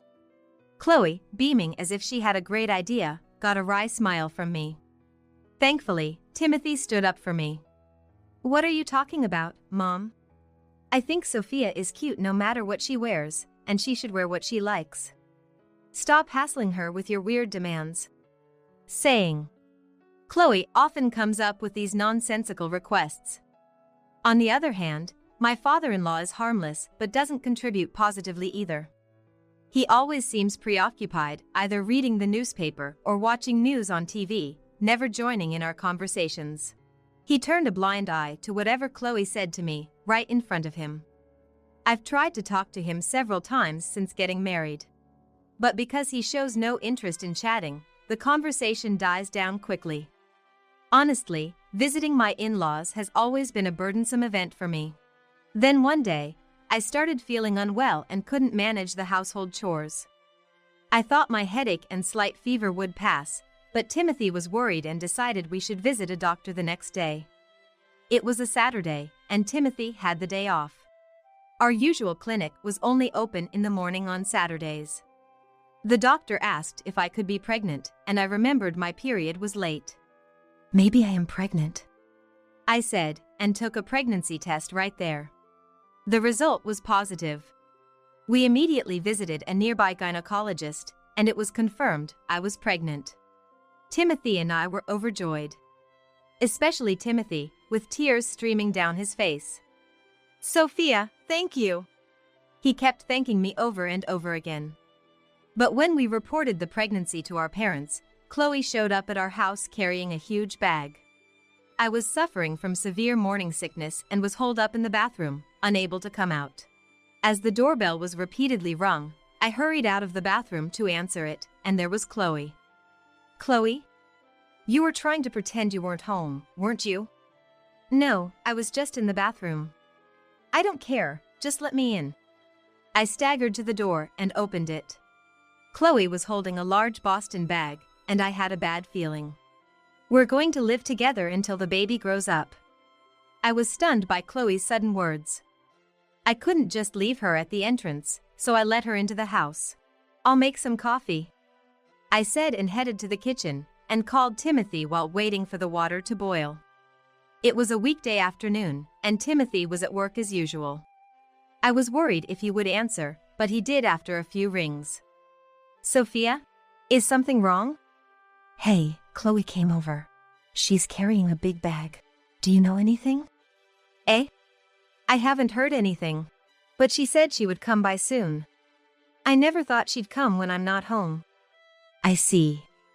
I'll ask Chloe for the details." "Sorry. If Mom says something weird, you can kick her out." "Oh, sorry, I have to hang up." Timothy seemed busy and hung up. As if I can just kick her out because she says something weird. He really doesn't get it. I sighed a little. Timothy is generally kind and cherishes me, but he doesn't think through the consequences of prioritizing my wishes. I can imagine the uproar Chloe would make if I tried to kick her out. For now, I just prepared the coffee and served it to Chloe. "Chloe, what brings you here today?" "Timothy is at work. He'll be home around 6 p.m. "This doesn't look good." "What?" Confused by Chloe's sudden remark, I watched as she took a sip of the coffee I had prepared. Young people are hopeless. They can't even make a decent cup of coffee. Poor Timothy, having to drink this. "I'll teach you how to make coffee right now. Come here." "I'm sorry, my morning sickness is quite bad. Could we do this some other time when I'm feeling better?" "It's just morning sickness. It's fine, you'll feel better if you eat something. Come on, hurry up." Then, for an hour, Chloe's coffee-making lesson began. As I started feeling nauseous, Chloe opened the cupboard on her own, took out a plate, and placed a piece of bread. "Eat this. You'll feel better if you eat." The smell of the bread made me feel even sicker, and I ran to the bathroom. With a headache and nausea, my mind was a blur. For the 3 hours until Timothy came home, I was holed up in the bathroom. Chloe kept knocking on the door in front of the bathroom, but I didn't have the energy to respond. Around 6 p.m., Timothy came home. First, Timothy was surprised to see Chloe making a fuss in front of the bathroom. I had fallen asleep in the bathroom, and when I woke up, Chloe and Timothy were arguing outside. "Why did you suddenly come?" "Sophia is suffering from morning sickness, don't be a nuisance. I came to supervise whether this girl is properly doing her housework as a housewife. I bet she's just using her morning sickness as an excuse to be lazy. I was shocked that she can't even make coffee properly. The coffee Sophia makes is delicious. And what's this supervision about?" Sophia isn't someone who would use morning sickness as an excuse to slack off on housework. If she couldn't do it, maybe her morning sickness is really bad? Sophia, you were holed up in the bathroom for 3 hours. Timothy is so naive, he's easily deceived. I really need to be here to guide Sophia. I got married to make those around me happy. Even if Sophia were slacking off, I wouldn't mind. As long as she's doing what she wants and staying by my side, I don't want anything more. No need for guidance. Please go home. I smiled at Timothy's words. The symptoms of my morning sickness had subsided, so I opened the bathroom door. Welcome home, Timothy. Chloe, sorry for leaving you alone. You! How can you lock yourself in the bathroom when you have a guest? What kind of nerve do you have? Well, I couldn't show Chloe my messy state, so I locked myself in the bathroom. I'm truly sorry about that. Anyway, I've made dinner, so make sure you eat all of it. With that, Chloe said, and Timothy pointed to the entrance. No, Mom, please go home. No way. I've already told Dad that I'm staying here. I don't trust young people. See, she didn't even prepare dinner because she was holed up in the bathroom with morning sickness. I'm definitely not going back. Chloe stubbornly refused to move. Forcing her out would not satisfy Chloe, so I decided to allow her to stay. Then, maybe you can stay for a while. But I knew Timothy was worried about me, but kicking her out now would only create more trouble later. I smiled at Timothy to reassure him. It's okay. After that, Chloe tried to force me to eat chicken. Lately, I've been mainly eating vegetables and fruits. With severe morning sickness, even the sight of fried food, let alone bread, made me feel sick. Chloe complained about this too, but Timothy was completely on my side, which was a great help. The next day, worried about leaving me alone with Chloe. Call me if anything happens. It's okay to lock yourself in the bathroom, Timothy said to me before going to work. As expected, Chloe complained about everything I did. If I cleaned, she complained I was too slow. If I did laundry, she said I should care more for Timothy's clothes than mine. Each time. All right. I just responded. When morning sickness hit and I rushed to the bathroom, Chloe would knock on the door. When I came out, keep bathroom visits under 5 minutes, she said. Chloe did nothing but complain, while I struggled with housework in the midst of severe morning sickness. I knew this would happen when I allowed Chloe to stay, but honestly, I wanted her to go back to the in-laws' house soon. I did as much as Chloe said as I could without overexerting myself. Timothy, except for one day when he was late due to a company drinking party, came home early without overtime, and there didn't seem to be any major problems. After about 5 days of living like this, Chloe finally said something to me. That day, my morning sickness was particularly bad, and in the middle of cleaning, I left the vacuum cleaner and rushed to the bathroom, unable to come out for many minutes. Then Chloe stood in front of the bathroom and began to yell. Hey you! Weren't you in the middle of cleaning? Are you expecting me to do it? Enough is enough! Claiming to have severe morning sickness, are you just slacking off? Thinking you can just hide in the bathroom? I didn't have the energy to respond to Chloe, but she kept complaining endlessly. The symptoms of my morning sickness had subsided, but I didn't feel like facing the continually fussing Chloe, so I just sat on the toilet seat waiting for Chloe to calm down. As I was sighing, wondering whether to call Timothy. A wife who neglects her housework is not needed in this house, right? Such a useless woman does not deserve to be my son's wife. Leave this house, Chloe suddenly said. I immediately came out of the bathroom and understood. I replied with a broad smile and went straight to my room. Chloe followed me, looking puzzled, but I locked the door to my room, making sure she couldn't enter. Then, I packed a travel bag with some clothes and valuables that I had stored in my closet. Knowing Chloe would try to stop me if I left now, I waited until she left the front of my room. Chloe kept knocking on my room's door, but after waiting for about 2 hours, she finally left. I heard a door close in the distance, probably her going to the bathroom.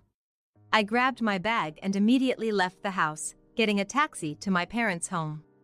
When I arrived at my parents' house, my mom, who was a housewife and at home, was very surprised. My dad wasn't at work, so I explained the situation to my mom first. I understand that Chloe loves her son and doesn't think highly of me. But still, it's annoying to be complained at up close. My mom didn't get particularly angry, but just gave a wry smile. Well, mother-in-law and daughter-in-law conflict is common everywhere. It might be good for you to stay home for a while. Chloe seems like she can look after Timothy. You think so? Aren't you going to get mad about what she's doing to your daughter? Well, Sophia, you must be up to something, right? My mom seemed to see right through everything. Then, I contacted Timothy and told him I would stay at my parents' house until Chloe went back home.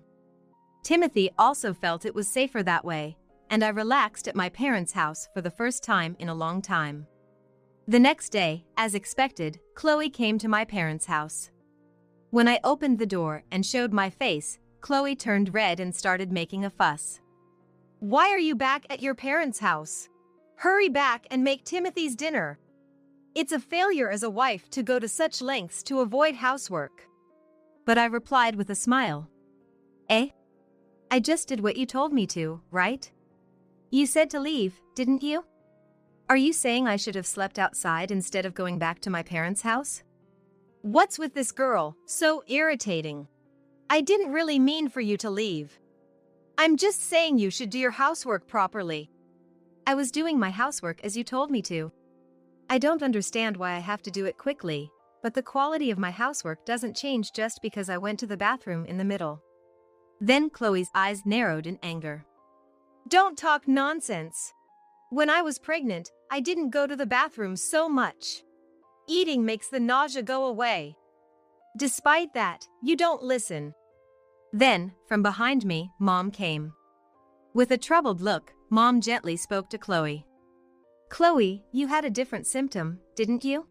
My daughter has different symptoms. She's a different person, so it's natural for her morning sickness symptoms to be different. Please don't assume she's the same just because you experienced it. What are you saying? Children should listen to their parents. At that, Chloe seemed taken aback for a moment, and I smiled. Huh. I see. So Chloe, you just wanted to manipulate me to do as you wish? No one will act exactly as you want them to. That includes Stephen as well. Confused by my words, Chloe tilted her head. Stephen? Your husband. You're so busy meddling in your son's household that you've completely forgotten about your own. Perhaps it's time you return to your own home? Then Chloe started making a phone call. Probably to her husband's number. But the call didn't connect, it seemed like she was blocked, and in a panic, Chloe rushed back home. Later, I heard from Timothy that when Chloe returned to the in-laws' house, there was only a divorce application stamped by her husband and a note with a single line on the table.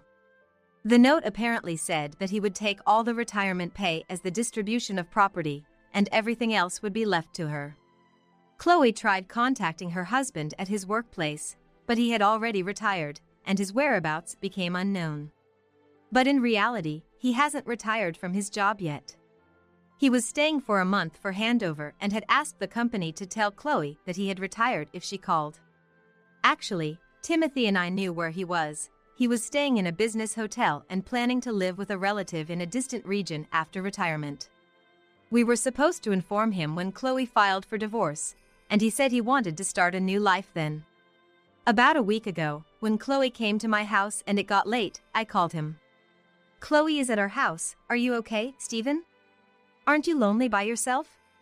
When I asked him kindly, Raphael, who usually hardly spoke, opened up about his true feelings.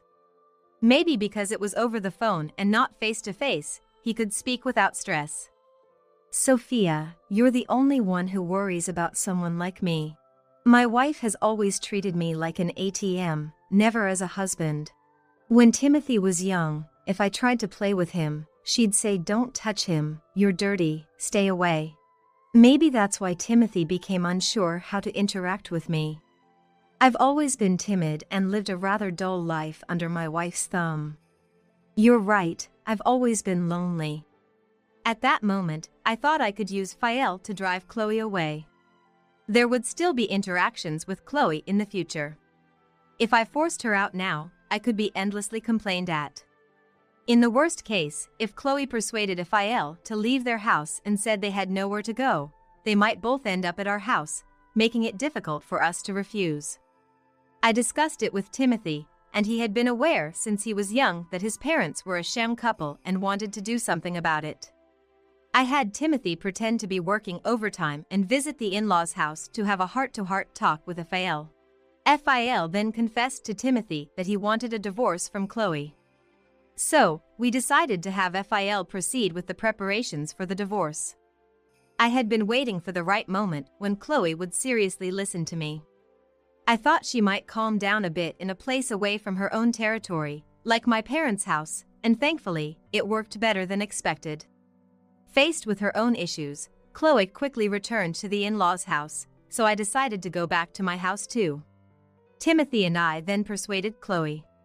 We carefully explained to her how she had been making Fael suffer, that Fael wanted to be free, and that if she continued to be difficult, Fael was prepared to take the matter to court. We warned her that if it came to a court case, both Timothy and I would side with Fael. Finally, Chloe stamped the divorce papers and submitted them to the office. After that, Chloe ended up living alone in the in-laws' house. She seemed lonely and wanted to live in our house, but Timothy firmly refused. If you come here, Sophia will go back to her parents' house. If that happens, I'll never consider you as my mother again. Just like you ignored Dad, I'll ignore you as if you didn't exist.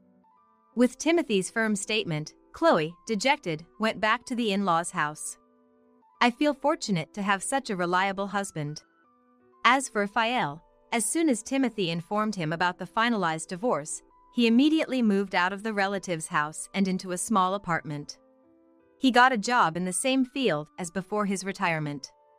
Though his income dropped a bit, he's more relaxed than when he lived with Chloe and now happily immerses himself in his hobbies every day. Later, I safely gave birth to a baby. A healthy girl. When I'm in trouble, my mom helps as much as possible, and Chloe is only allowed to meet my daughter when I permit it. Thanks to this, I'm managing to raise my child without stress. I believe that, though there will be challenges ahead, as long as I'm with Timothy, who cares deeply for me, we can overcome anything. You always look beautiful. Today, too. You're nothing like my wife. I wish I could marry you soon. It was in the middle of the night when I woke up to go to the bathroom. I heard a surprising conversation from the living room. I'd also prefer a beautiful mom. I'd be happy that it could happen. Apparently, my husband and son were on a video call with someone. From the conversation, it seemed likely that it was my husband's mistress, and shockingly, my son was also talking with the woman. What in the world is going on? After all the times they've ignored me, to do something like this. For the past month, I've been treated as if I didn't exist by the two of them. Ignored completely, even when I spoke right in front of them, and on top of that, the meals I cooked were thrown in the trash. I felt my heart turning cold. And so, I vowed to get my revenge. My name is Lucy, a 39-year-old housewife. My husband Albert is a 45-year-old office worker, and our son Frederick is a 14-year-old middle school student. Our family was just an ordinary, average one, living happily together. Albert had an average income for his age and a normal look. But he was a very kind man. Our son, in the 8th grade, was in his rebellious phase, not listening to me, but I still adored him as my sweet boy. I worked hard as a housewife, doing everything all I could to support our family. However, our peaceful happiness shattered suddenly one day. It all started a month ago. Frederick, dinner's ready. One evening, I called out to my son, but he completely ignored me. Well, it's just a teenage behavior, I thought. At that time, I didn't care much. I'll leave them there in plastic wrap. I just said that and left it alone. But, I noticed something was off when my husband came home. Welcome back. Dinner's ready. I called out my husband, but he also ignored me. Then, my son came out of his room, running up to my husband. "Dad, welcome back. Did you buy dinner?" "Yeah, your favorite burgers." "Awesome. Meat's the best, right?" Then, my husband and son threw the dinner I made, with the plates, into the trash. "What the heck? What are you doing?" Ignoring me completely, they began eating the burgers from the grocery store which they had spread on the table. "Why have you been ignoring me all this time?" I asked for a reason, but both my husband and son just silently ate their burgers, as if they couldn't hear me. I felt like I had become invisible. After finishing, they returned to their rooms, leaving the mess behind. Crying, I picked up the plates from the trash can. I ended up throwing away the burger trashes they left behind. Since that day, for a whole month, I was treated as if I was non-existent. No matter what I said or did, it was as if I was invisible to them. From about a week later, I gave up and started making meals just for myself. My parents are farmers and they send fresh, delicious vegetables to our house. I used these vegetables to make meals, thinking of my family's health, but it was unbearable to see them thrown away uneaten every day. Eventually, even the meals I made for myself got thrown away by them when I wasn't looking. There was even a time when they deliberately crushed the fresh vegetables which my parents sent right in front of me. This is kind of a stress reliever, huh? Why are you doing this? Did I do something wrong? Tell me and I'll fix it. They continued to stomp on the vegetables, laughing mockingly, as if they couldn't see me no matter how much I cried and screamed. Then, my husband did something unbelievable. "This one too, no need for it anymore, I'll throw it away. It wouldn't fetch much even if I sold it." He took off his wedding ring from his left ring finger and threw it into the trash can. It was supposed to be the symbol of our precious bond. That was the last straw for me, and I shut my heart down. I couldn't believe he would go as far as to throw away our wedding ring. What is he thinking? My sadness and anger finally reached the limit. I secluded myself in my room. From behind my room's door, I could hear my husband and son laughing together, which only deepened my sorrow. Why did things turn out this way? What happened to them? Confused and distressed, I spent a month crying alone in my room. One late night, while walking to the bathroom, I overheard a joyful conversation of my husband and my son from the living room. I felt lonely, knowing I was no longer part of their world. But then, they started a video call with someone, and the conversation that ensued was unbelievable. "Sophie, you look beautiful today, too. You're nothing like my wife. I wish I could marry you soon." "Really? Ditch that wrinkled and spotted woman fast, and marry Sophie. I'd be so happy to have such a beautiful mom." I couldn't hear the other person's voice, but my husband and son were praising someone over the phone. "Mother? What are they talking about?" It was unbelievable. From their conversation, it was clear my husband was having an affair, and my son knew and was encouraging it. Their terrible conversation continued. "Lucy really is a foolish woman, isn't she? Now that she's shut herself in her room, we don't have to see her wrinkled, spotted face, which is such a relief. It's hilarious. She really seems to know we can't see her." They were mocking me. I felt my heart was freezing. I knew my husband was working hard but was being passed over for promotion at work. I believed my son was just being rebellious because of his age. That's why I had been patient until now. But this was too much. What was my endurance for? Knowing the truth ignited the anger that had been smoldering inside me. I couldn't forgive this, not even because they were family. At that moment, I decided to take revenge. For the next 2 months, I researched my husband's mistress, waiting for the right moment for revenge. Then, one day, my husband approached me. "Hey, I need to talk to you." "Oh, it's been a while since you came to talk to me. Are you done ignoring me?" "Yeah, you're of no use to me anymore." My husband handed me divorce papers with a nasty smile. And my son was grinning beside him. I've found someone else. Leave this house. I took the divorce papers from the table with no expression. Fine, I answered. They were surprised, as if they didn't expect my agreement. Huh? You know things very well. We could have divorced sooner then?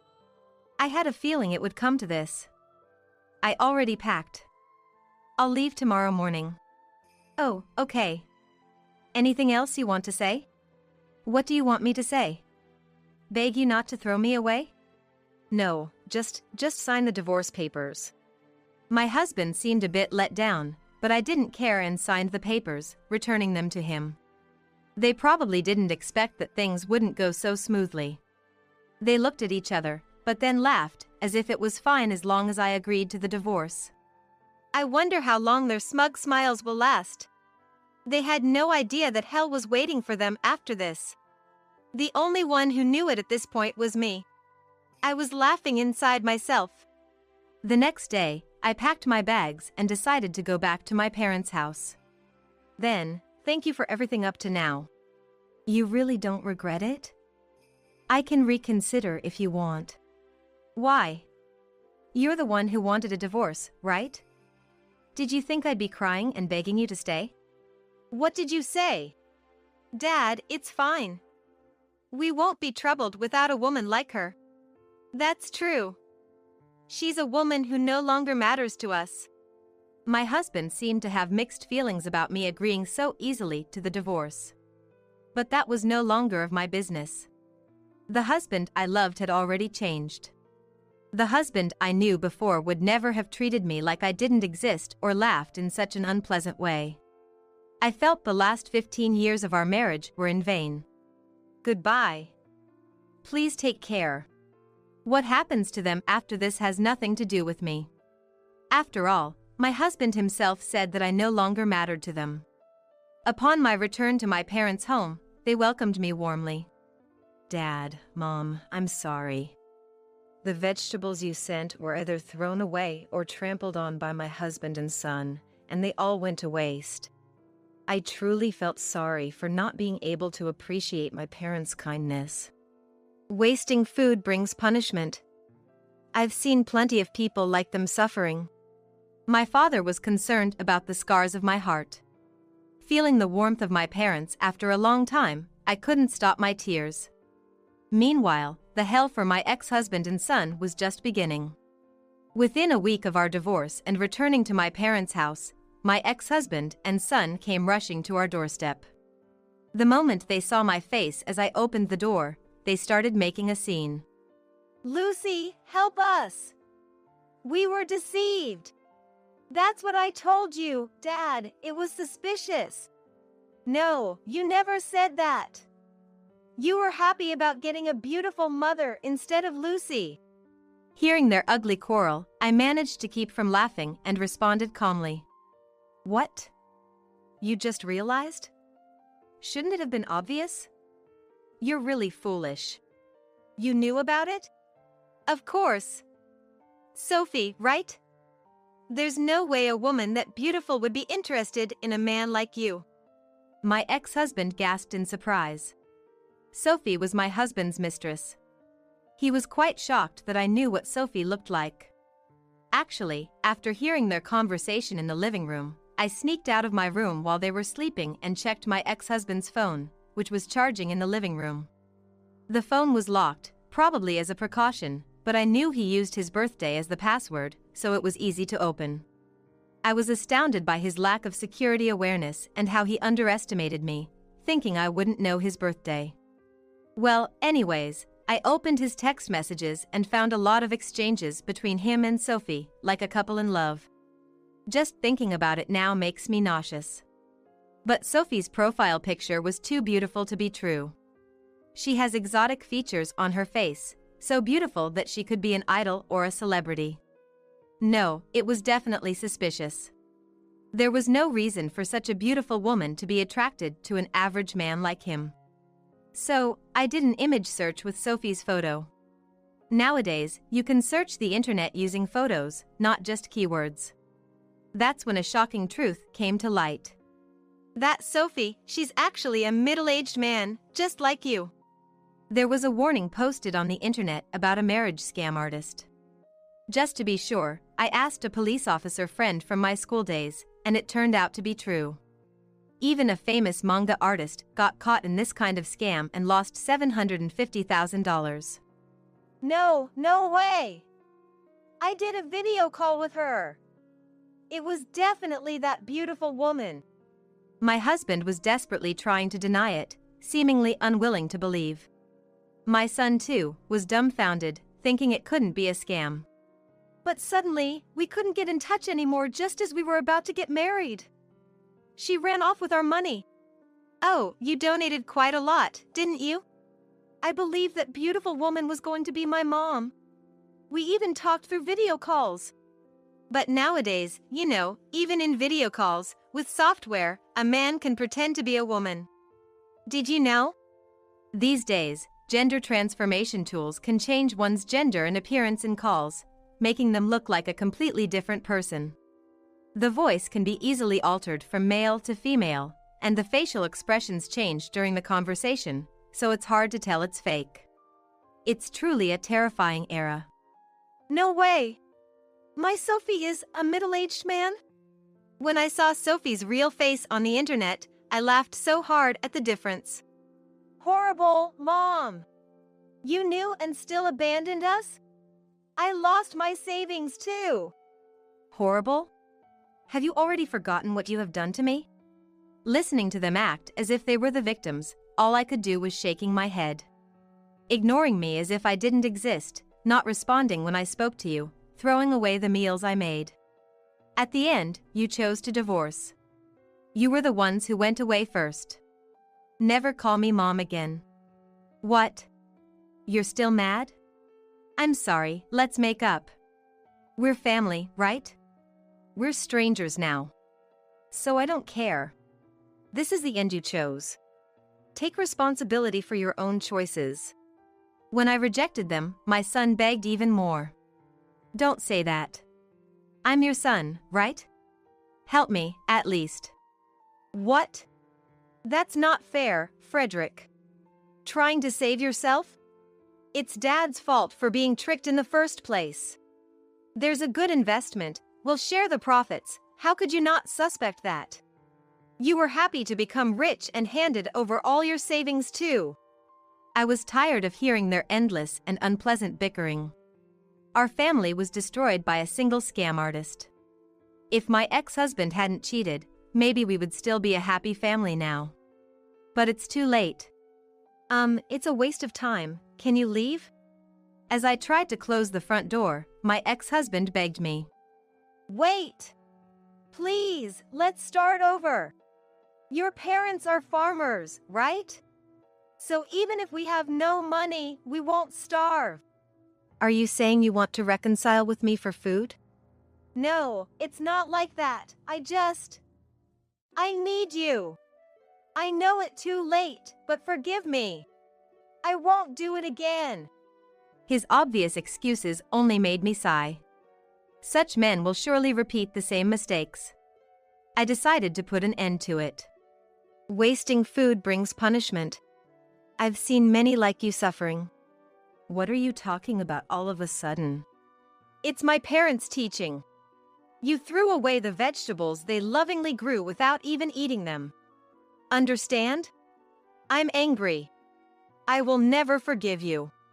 Don't ever show your face to me again. With that, I closed the door. Wait! Mom, forgive me!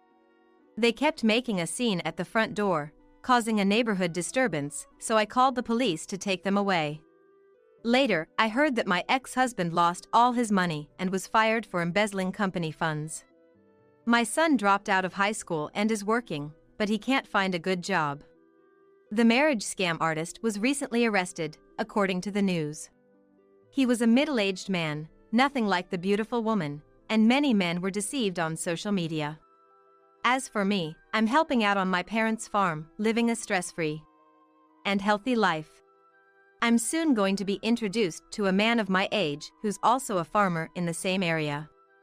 Next time, I want to build a happy family.